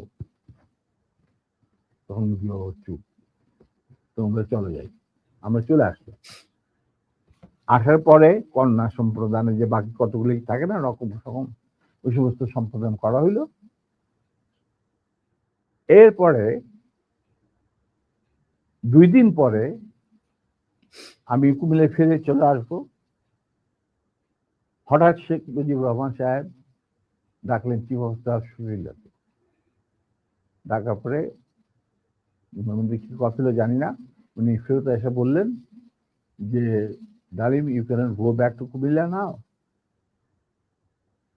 You to তোমার তোমার একটা তোমার এই তোমার নিমের ঘটনাকে নিয়ে এর মধ্যে তো অনেক গোলমাল হয়েছে, এটা আমার বইটা আছে যে কি অবস্থা আর্মির মধ্যে উত্তেজনা না অল দিস থিংস, এগুলো আমি ডিটেলসে যাচ্ছি না। উনি বললেন যে একটা কোর্ট অফ ইনকোয়ারি করতে হবে। আজব ব্যাপার, দোষ করলো গাজী, কোর্ট অফ ইনকোয়ারি হচ্ছে আমার। তা আমি বললাম যে ঠিক আছে স্যার, কোর্ট অফ ইনকোয়ারি করতে করেন। তা আমি আর কুমিল্লায় যাওয়া বন্ধ হলো। এরপরে আর আমার কুমিল্লায় যাওয়া হয়নি।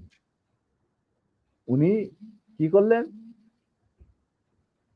হঠাৎ একদিন, না এরপরে আমি কুমিল্লাতে ফেরত চলে গেলাম কোর্ট অফ ইনকোয়ারি শেষে।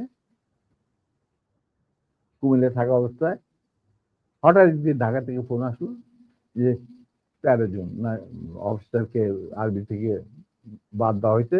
ইনিশিয়ালি 65 জন অফিসারকে এনলিস্ট করা হয়েছে, আর প্রথম যে 7 জন অফিসার লিস্ট বাড়িয়েছে পিও 9, প্রেসিডেন্সিয়াল অর্ডার অফ 9 একটা ছিল তখন, কোনো কারণ দর্শানোর বেঁচে রেখে আপনি যে prime minister was entitle to sack anyone from the service, এবং সংসদ সদস্যদেরকেও। হ্যাঁ। তো P1 এটাকে বলা হইতো প্রেসিডেন্সিয়াল অর্ডার নাম্বার 9, পিও 9। তো ওই পিও 9 এর আমরা আমি আর আমার নাম প্রথম, তারপরে নূর, বাকি 5 জন। তো নূর, আমি এই ঘটনা যখন ঘটে খবরটা আমি ঢাকা থেকে পাই রাত্রেবেলা। সেদিন আমার বাড়িতে একটা পার্টি ছিল কুমিল্লায়।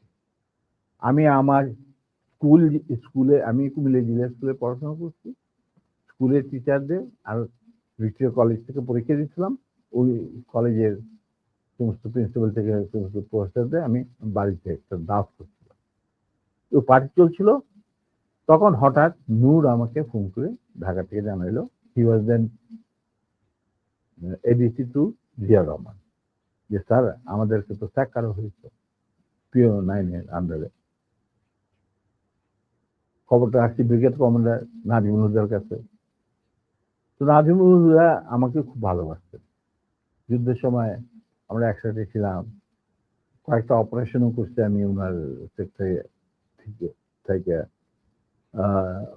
হি ওয়াজ এ ফাইন ম্যান। উনি আগরতলা ষড়যন্ত্র কেসের মধ্যে একজন আসামি ছিলেন।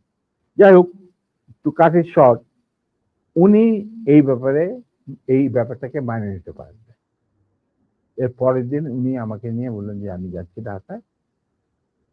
ঢাকায় যে আসলাম, আসা সন্ধ্যার সময় গেলাম শেখ মুজিবের বাড়িতে। He also had an easy access to Sheikh Mujib's house. গিয়া শেখ মুজিবকে একটা রেজিগনেশন লেটার দিয়ে বলো, sir this is a resignation I am serving, I am submitting, এটার official copy will come due process to due process. Mujibur Rahman was ফেরুল্লাহ। এতে কি নাজু, তুই কেন? Sir I am no more interested. যেই আর্মিতে আমরা কোনো কিছু লোভে আমরা আর্মিতে চাকরি করি না, না পয়সার লোভে না কোনো গোষ্ঠীর লোভে। আমরা শুধু আমাদের দেশের খেদমত করার স্বার্থে আর নিজেদের আত্মসম্মান বজায় রাখার জন্য আমরা ইউনিফর্ম ধারণ করি এবং ওত নিই। যেখানে আমাদের ইউনিফর্মের কোনো মূল্য নাই, আমি সেই আর্মি চাকরি করি। যদি আপনি আমার অনেক কাছের লোক, তবে আপনার প্রতি আমাদের শ্রদ্ধা থাকবে। এদের যদি আপনি চাকরি থেকে বাদ দেন, আমি সে জায়গায় চাকরি করতে না। ইউ বিকাম ভেরি ইমোশনাল, তোরা খালি তোদের দিক দেখো, আমার দিকটা কেউ দেখে না। তখন উনি বলেন যে স্যার আপনার দিক দেখা আপনি যথেষ্ট, আর অনেক লোক আছে, but this is my final decision. তো আমরা বেরিয়ে আসছিলাম সালাম জানায়, তখন মুজিব আমাকে বললো যে ডালিম তুই একটু থাম, হুদা তুই একটু বাড়ি যা। হুদা বাইরে গেল, আমার বললো যে তুই আর নূর আমার সাথে রাখছি বাসায় যত তাড়াতাড়ি সম্ভব। তো গেলাম মুজিবের, আমরা প্রথম যাইতে চাই না, কেন যাবো ওখানে, সেই জন্য। যাই হোক, আবার রিমাইন্ডার আসলো মুজিবের তরফ থেকে, তখন তো আর মানা করা যায় না। গেলাম, যাওয়ার পর that was the last meeting between us and between me and Sheikh Mujib পরিবার। যথাযথ 3 তলায় এই রুমে যেখানে গোপন মিটিং হতো ওখানে গেলাম। রেহানা চাটা দিয়ে গেল, আমি নূর আর তো আমরা চাটা খেলাম।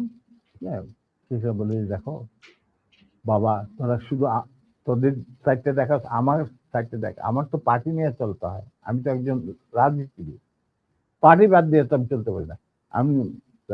আমরা তো কোনো রাজনীতি ইনভলভ না, পার্টি কেন করে চালিতে হয়, কিভাবে চলবে, সেটা এই সমস্ত ব্যাপারে আমাদের কোনো জ্ঞানই নেই। আপনার জ্ঞান আছে, আপনার জ্ঞান আপনার কাছে রাখেন, আমাদের কেন এই সমস্ত বলতে বলে কি, না না তোরা তো আমার এই ডিসিশনে পার্টি চাপে আমাকে, আমি সিদ্ধান্ত নিতে হচ্ছে। হ্যাঁ স্যার, আপনি ভালোই সিদ্ধান্ত নিচ্ছেন, 65 জন অফিসারকে চাকরি বার করে দিলে কি অসুবিধা হবে, আর্মিতে তো হাজার হাজার অফিসার আছে। উনি বললো যে না না শোন, তোরা কি, তোদের জন্য আমি কি করতে পারি, তোরা যদি বিদেশে চাকরি করতে চাস আমি তোদেরকে বিভিন্ন মিশনে পাঠাতে পারি, যেখানে যার ইচ্ছা। তোরা যদি ব্যবসা করতে চাস তাহলে শেখ নাসেরের পার্টনার হয়ে ব্যবসা কর, মানে তার ছোট ভাইয়ের সাথে পার্টনার হয়ে ব্যবসা কর। আমরা বললাম চাচা, আপনি আমরা শ্রদ্ধা করি, এখনো শ্রদ্ধা করি, আপনি ভালো মনে করছেন, আপনি আমাদের চাকরি কৃত করছেন, আল্লাহ আল্লাহ খায় আল্লাহ। খাওয়া পড়ার জন্য আপনার ভাইয়ের সাথে মিলে ব্যবসা করতে হবে না আমাদের, আমরা ওইরকম পরিবার থেকে আসি নাই, দুজনেই। এটা আল্লাহ চালাই দিবে, মালিক আল্লাহ, রিজিকের মালিক আল্লাহ। আর দ্বিতীয় কথা, বিদেশে চাকরি নেওয়া সেটাও সম্ভব না। আপনি সরকারের আন্ডারে আমরা আর চাকরি করতে পারবো না, কোনো ব্যাপারে। যদি পারেন ইউনিফর্ম ফিরে দেন, তাহলে আবার আমরা চাকরি দেবো, তাহলে দরকার কিছু। কিন্তু যারাকে একটা কথা বলে দিচ্ছি, এই যে আপনার পার্টি করতেছেন না, যারা আপনার কানে মধু ডালে সবসময়, যে বাংলাদেশ মানে মুজিবুর রহমান, বাংলাদেশের জনগণ মুজিবকে ভালোবাসে, মুজিব তাদেরকে ভালোবাসেন। আবার একই সাথে আপনি দেখেন যে টিকা গণভবনের দেওয়ালে যে মুজিব বলে কম্বল তোরা গাদি, এতগুলি কম্বল এলো, আমার কম্বলটা কই, সেটাও বাংলিশ করে বাইরে পাঠাই হারামজাদা। এদের নিয়ে আপনি রাজনীতি করতেছেন, করেন। আবার টিকা দেখা যায় মুজিবের মাথায় গোবর, বুদ্ধি বলে কিছু নাই। আপনি আবার তোফাইল জিগান এই কথা জানলো কিভাবে জনগণ, তখন আবার তোফাইল কাজ এগুলি মুছে জলদি জলদি। চাচা, এই যে চাটার দল আপনাদের ঘিরে রাখছে, আপনি জানেন না, আপনি আজকে 71-এর আগে যে মুজিব আপনি ছিলেন, সেই মুজিব আজকে আপনি না। আপনাকে জনগণ কতটা যে ঘৃণা করে, আপনি যে জনগণ থেকে কত দূরে চলে গেছেন। আমরা মাঠে ময়দানে কাজ করি, আমরা জানি দিন একদিন আসবে, টাকা আগে হোক পরে হোক, দিন একদিন আসবে, যেদিন যখন গুলির বৃষ্টি শুরু হবে, সেই গুলিগুলো কিন্তু সব আপনি নিজেই ধারণ করতে হবে। আপনার চারিপাশে একজন লোককে খুঁজে দেবে। আসি, সালাম,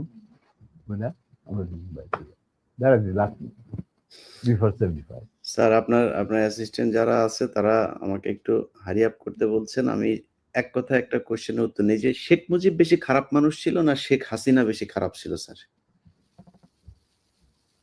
দেখো, অ্যাকচুয়ালি শেখ হাসিনা তো তখন খুবই ছোট, তার সাথে তেমন একটা ইন্টারাকশন ছিল না, বিয়ে হয়ে গেছে ওয়াজেদের সাথে। কিন্তু আমি দেখতাম যে প্রত্যেকদিন রাত্রেই মায়ের খেতে খেতে আইতো মুজিব, আমার বেগম মুজিব খাওয়াই টাওয়াই পাঠাই দিত। আচ্ছা, তখন সে ছাত্র রাজনীতির মধ্যে কিছু চলতি ছিল, তেমন বিশেষ কিছু না। ওর চেয়েও বড় বড় নেতা ছিল মহিলা আওয়ামী লীগে। অতএব আমি এই ব্যাপারে তেমন একটা কি বলতে পারবো না, তবে স্বৈরাচার হিসাবে বলতে পারবো। হ্যাঁ, আমি এটাই বলছি জি স্যার, এখনকার হাসিনার কথা বলছি জি স্যার। এখনকার হাসিনা ওয়াজ ফার মোর ভিশাস এবং রক্ত পিপাসু দেন হার ফাদার।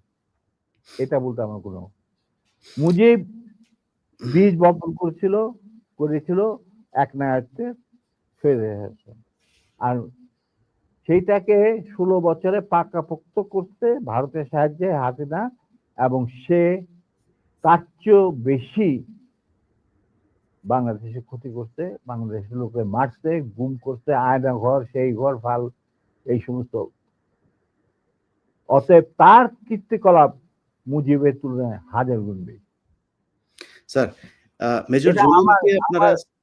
মেজর জলিলকে গ্রেফতার করেছিলেন কেন আপনারা স্যার? কে? মেজর জলিলকে কেন গ্রেফতার করতে হলো? ও, সে আমাদের একজন সহজ মানে সমমনা সেনা মেম্বার ছিলেন। ওনাকে বন্দি করছিলেন, মূল কারণ ছিল ওই ভারত যে 16,000 কোটি টাকার জিনিসপত্র চুরি করে লুট করে নিয়ে গেছিল বাংলাদেশ থেকে, যেটা পারমিশন দিয়েছিল মুজিব সরকার, মানে তাজউদ্দিন সরকারের মুজিব সরকার। তার বিরুদ্ধে he was the man who spoke out, যে আমি একটা জিনিস বনগা দিয়ে কোনো ট্রেন যেতে দেব না। সেই জন্য তাকে অ্যারেস্ট করছিল। পরে বসে মুক্তিযোদ্ধাদের আমাদের চাপে ছাড়িয়ে দিতে বাধ্য।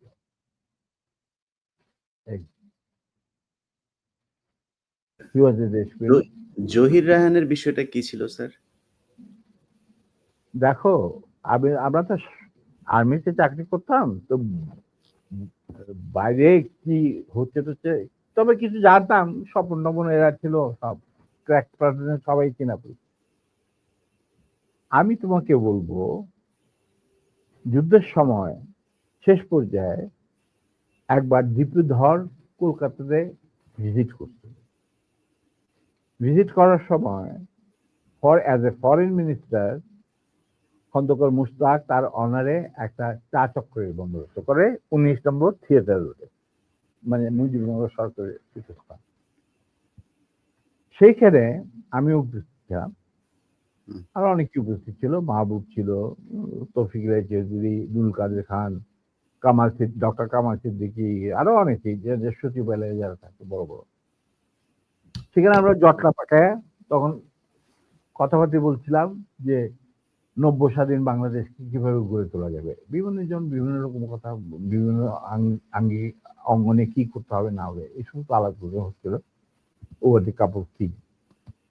আর দীপি ধর ঘুরে ঘুরে প্রত্যেক গ্রুপের কাছে গিয়ে শুনছিলেন যে কি কথাবার্তা হচ্ছে। একসময় আমরা যখন কথাবার্তাতে লিপ্ত, দীপি ধর আমাদের কাছে আসলেন। আসা তখন আমরা ডিসকাস করছি যে বাংলাদেশে ইকোনমি কিরকম হবে, ইকোনমিক পলিসি কি হবে, কৃষি ক্ষেত্রে কি হবে, চিকিৎসা ক্ষেত্রে কি হবে, এই সমস্ত ব্যুরোক্রেসি কিভাবে রিবিল্ড করা হবে। তখন জিপি ধর আমাদেরকে, আমরা নোটিসও করে নিই যে সে এসে দাঁড়িয়েছে, সে আমাদের কিছু করে, boys, gentlemen, listen to me.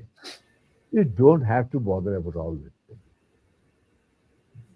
You will just go back to independent Bangladesh and rest of the thing will be taken care of by us. এই কথার সাথে যদি তুমি একটু রিলেট করার চেষ্টা করো, তাহলে জহির রহমান, যেহেতু উনি একটা মুভি বানাচ্ছিলেন অপকীর্তি, মানে সকল মুক্তিযুদ্ধের উপরে, মানে আওয়ামী লীগের অপকীর্তি এবং কিভাবে ভারতকে দেশ বেঁচে দেওয়ার খেলা চলছে, এই ব্যাপারে উনি একটা ভিডিও বানাচ্ছিলেন। অতএব তাকে ডাইকে নিয়ে গিয়ে মারা ওই মিরপুরে, এটার সাথে একটা সাদৃশ্য তো খুঁজে পাওয়াই যায়, যদিও এটা প্রমাণিত নয়। স্যার, যুদ্ধে 30 লক্ষ মানুষ মারা আচ্ছা, গিয়েছে, এটা তো 2 মজার লক্ষ ব্যাপার। নারী সম্ভ্রম হারিয়েছিল। পাকিস্তানি মিলিটারিরা নো, 30 লক্ষ তো নয়। শোনো, এই 30 লক্ষ কথাটা জন্ম নিল কেমনে, সেটার ইতিহাস বোধহয় আবার বই মেঝে লেখাতে। আমি তোমাকে আবার স্মরণ করার জন্য তোমার ছোটদের বলছি। মুজিব যখন ইংল্যান্ড, মানে লন্ডন হয়ে ইন্ডিয়া হয়ে বাংলাদেশে আসবে, লন্ডনে উনি কয়েক ঘন্টা যাত্রা বিরতি করেছিলেন। এগুলি সব অর্গানাইজ করেছিল পাকিস্তান সরকার। তখন তার সাথে দেখা করতে যায় সিরাজ ভাই, বিবিসির বাংলা বিভাগের হেড, আর বাংলাদেশের মিশনের ইনচার্জ রেজাইল করিম, ফরেন মিনিস্ট্রি অফিসার, যার সাথে আমিও চাকরি করছি কিছুদিন, ওনার সাথে আমার জানাশোনা আছে। এই দুজন মুজিবুর রহমানের কাছে যায়, ক্যারিজ হোটেলে নিয়ে তারা সবাই বিরতি, মানে যত ঘন্টা রেস্ট। তখন মুজিব তাদেরকে জিজ্ঞেস করা, এটা আমাকে সিরাজ ভাই নিজে বলে দেবে। সিরাজ ভাইয়ের সাথে আমার একটা ঘনিষ্ঠতা ছিল আগে থেকে, যখন আমি ছাত্র জীবন ছিলাম। তখন উনি বাংলা বিভাগের ইনচার্জ ডেভিড ফ্রস্ট আসছে মুজিবের ইন্টারভিউ নেওয়ার জন্য। তো মুজিব তখন সিরাজ ভাই আর এই রেজাইল করিম সাহেবকে আলাদা ডেকে নিয়ে জিজ্ঞেস করতেছে যে সত্যি কি বাংলাদেশ স্বাধীন হয়েছে, নাকি আমাদের কোথাও নিয়ে মাইরে ফেলানোর বন্দোবস্ত করা হয়েছে।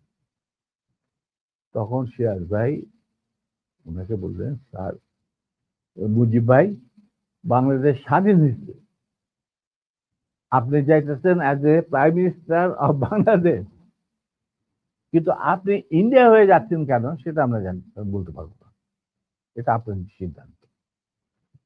তখন বলছে ক্ষয়ক্ষতি, তখন তো ইন্টারভিউ নিব, তো ক্ষয়ক্ষতি কত, সবকিছু মিলে প্রায় 3 লক্ষর মতো। 3 লক্ষ।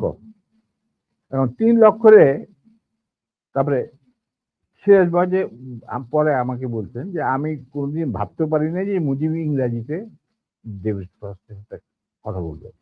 আমরা বুঝছি যে উনি বাংলাতে কথা বলবেন। ডেভিড ফ্রস্ট পরে তর্জমা করে নেবে। যখন ইন্টারভিউ নিতে ছিল তখন David frost asked this question, what do you think is the losses of life in this so-called freedom during this freedom struggle? Mujib বলল 3 মিলিয়ন। 3 লক্ষরে বানায় ফেলাইলেও 3 মিলিয়ন। ওইখান থেকে যে রেকর্ড বাজার শুরু হইলো 3 মিলিয়ন, ওই 3 মিলিয়ন চলতেই আছে।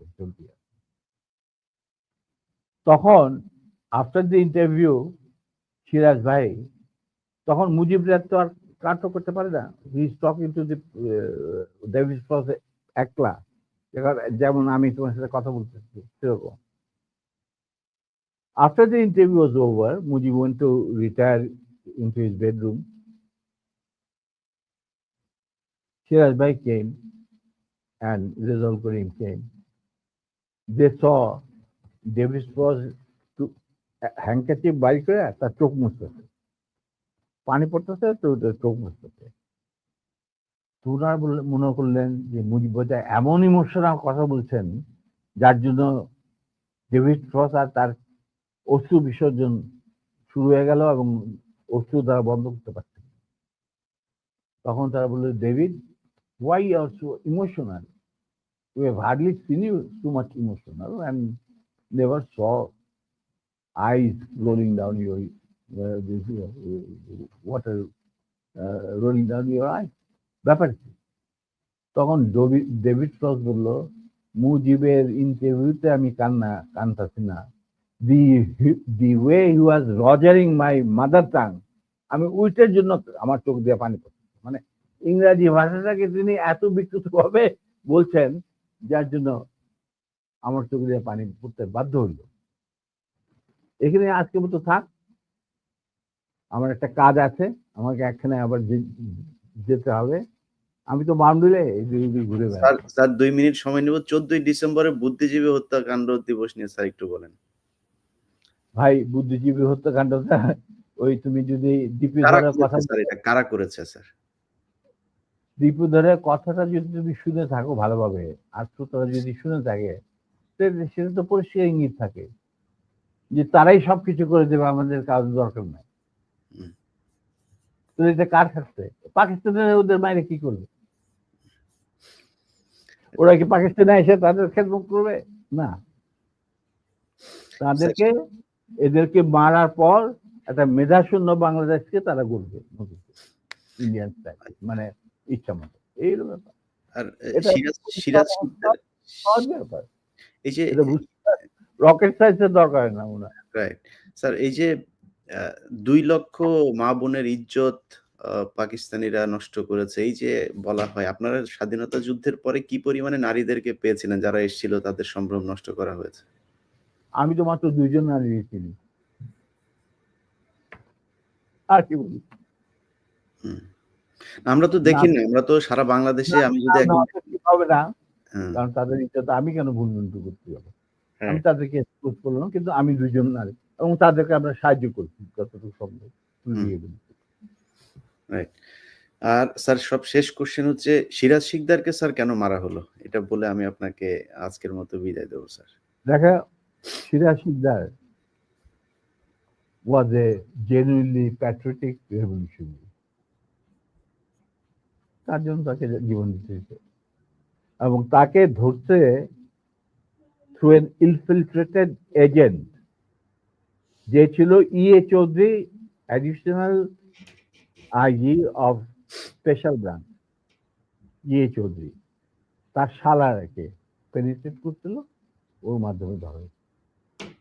এই ইঙ্গিতটা আমাকে মাহবুব আগে দিচ্ছিল এবং আমি ইঙ্গিতটা পৌঁছে দিয়েছিলাম সিরাজের কাছে, but it was, I think, too late, but whatever it is, he got caught.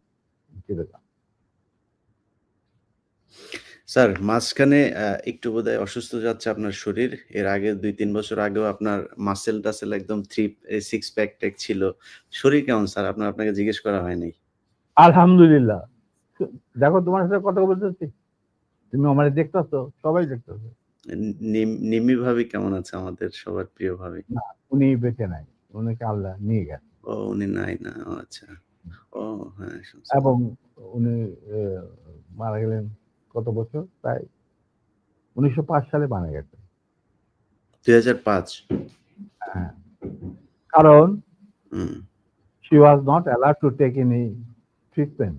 She was under house arrest, হুম 1996. মধ্যখানে খালেদা জিয়া ক্ষমতা এসেও তার পাসপোর্টটা দেয় নাই। Yes. Then she was, when she was free, he fought legal battle and got her passport. কোনো ইয়া করে না, তোষামত করে না। যদিও Kamal Siddiqui wanted to do that, যে ম্যাডামের সাথে একবার দেখা, অন্যদিন আমি ম্যাডামের সাথে দেখা করবো না। যাই হোক, legally he got it back, she got it back. তখন it was the 4th stage of cancer. তো যখন তোমার 4th স্টেজে ক্যান্সার চলে যায়, তখন আর সেই যুগে কোন চিকিৎসা ছিল না। আমি অনেক জ্ঞান নিয়ে গেছি, কিন্তু আমি কিছু করতে পারি না। যাক প্রিয় দর্শক, মেজর আমাদের প্রিয় এই জাতির সূর্য সন্তান ডালিম, আপনাকে অসংখ্য ধন্যবাদ। আমরা 50 বছর পরে হলেও অন্তত আপনার কথা শুনতে পেরেছি। এটা আমাদের জন্য অনেক বড় পাওয়া। আজকে আমার চ্যানেলে আমি সবশেষ দেখেছি 8 লাখ মানুষ একসাথে দেখছিলেন। আমার মনে হয় এই রেকর্ড বাংলাদেশের ইতিহাসে আর কখনোই হবে কিনা জানি না। শুধু ভিডিও দেখা না, বাংলাদেশের মানুষের কাছে আমার অনুরোধ থাকবে, উনি মাঝে একটু কথা বলেছেন যে শেখ মুজিব ওনার স্ত্রীর সাথে গাজী গোলাম মোস্তফা, যিনি কিনা শেখ মুজিবের এই লুটপাটের সহযোগী, ঢাকা জেলা আওয়ামী লীগের সভাপতি ছিলেন এবং রেড ক্রসের প্রেসিডেন্ট বানিয়েছিলেন, একজন খুব সৎ বিচারপতিকে সরিয়ে দিয়ে তাকে বসিয়েছিলেন এই চেয়ারে। তো এই শেখ মুজিবের মুখের কথা এবং কাজের মধ্যে কতটা তফাৎ সেটা ওনার একটা বক্তব্যে শুনলেন। ওনার স্ত্রীকে তুলে নিয়ে গেলেন, আবার ওনাকেই চাকরিচ্যুত করেছিলেন। তো আমরা এই জিনিসগুলো ভুলে যাই। শেখ হাসিনা গত 15 বছরে সেই বিডিআর হত্যাকাণ্ড থেকে শুরু করে, আমি কালকে বিডিআর হত্যাকাণ্ডের সেই ফুটেজগুলো দেখছিলাম। হেফাজতের হত্যাকাণ্ড, বিভিন্ন মানুষকে ধরে নিয়ে যেয়ে হত্যা করা, মানুষকে ক্যান্টনমেন্টের ভেতরে পাকিস্তান সেনাবাহিনীও তো বাংলাদেশের সেনাবাহিনীর যাদেরকে আটক করেছিল, এইভাবে আয়নাঘরের মধ্যে রাখে নাই। তো এগুলো আমরা ভুলে যাই বলে আবার মাঝে মধ্যে এ ধরনের স্বৈরাচার আমাদের ঘাড়ে চেপে বসে।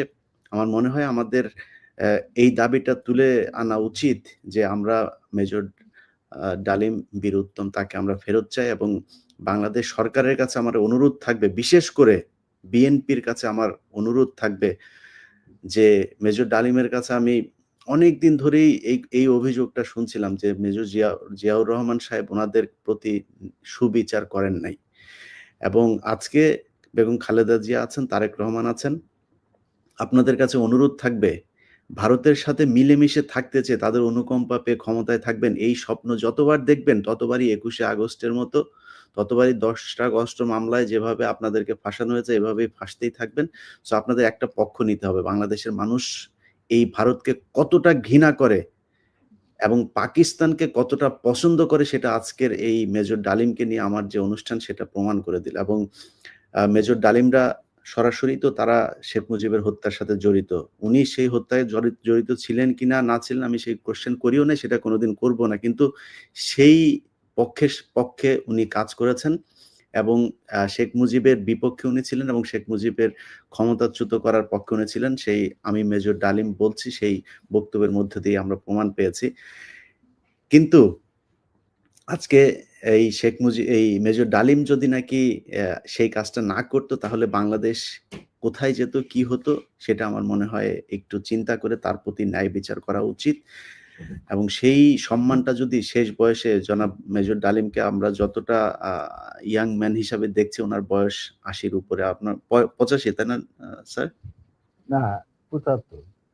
৭৫। যাক ৭৫ বছর বয়স। তো ৭৫ বছর বয়স অনেক বয়স।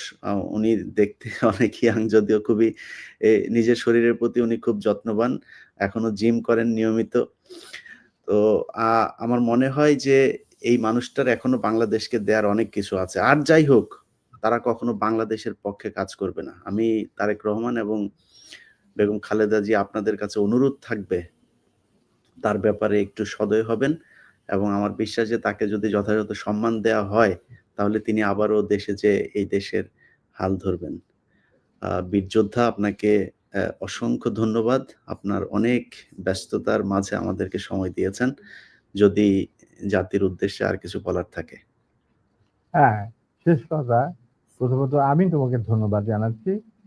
তোমার সাথে কথা বলার পর আমার প্রত্যয় আরো দৃঢ় হয়েছে যে তুমি ভবিষ্যতে আরো অনেক বড় কাজ দেশের জন্য করতে পারবে সাংবাদিক হিসাবে।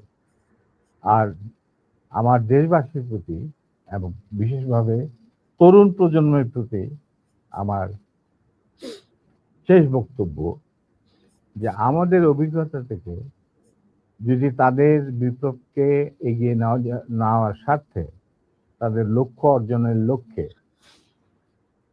কোনো কিছু অবদান আমরা রাখতে পারি তারা মনে করেন, তাহলে আমরা পিছ পা হব না।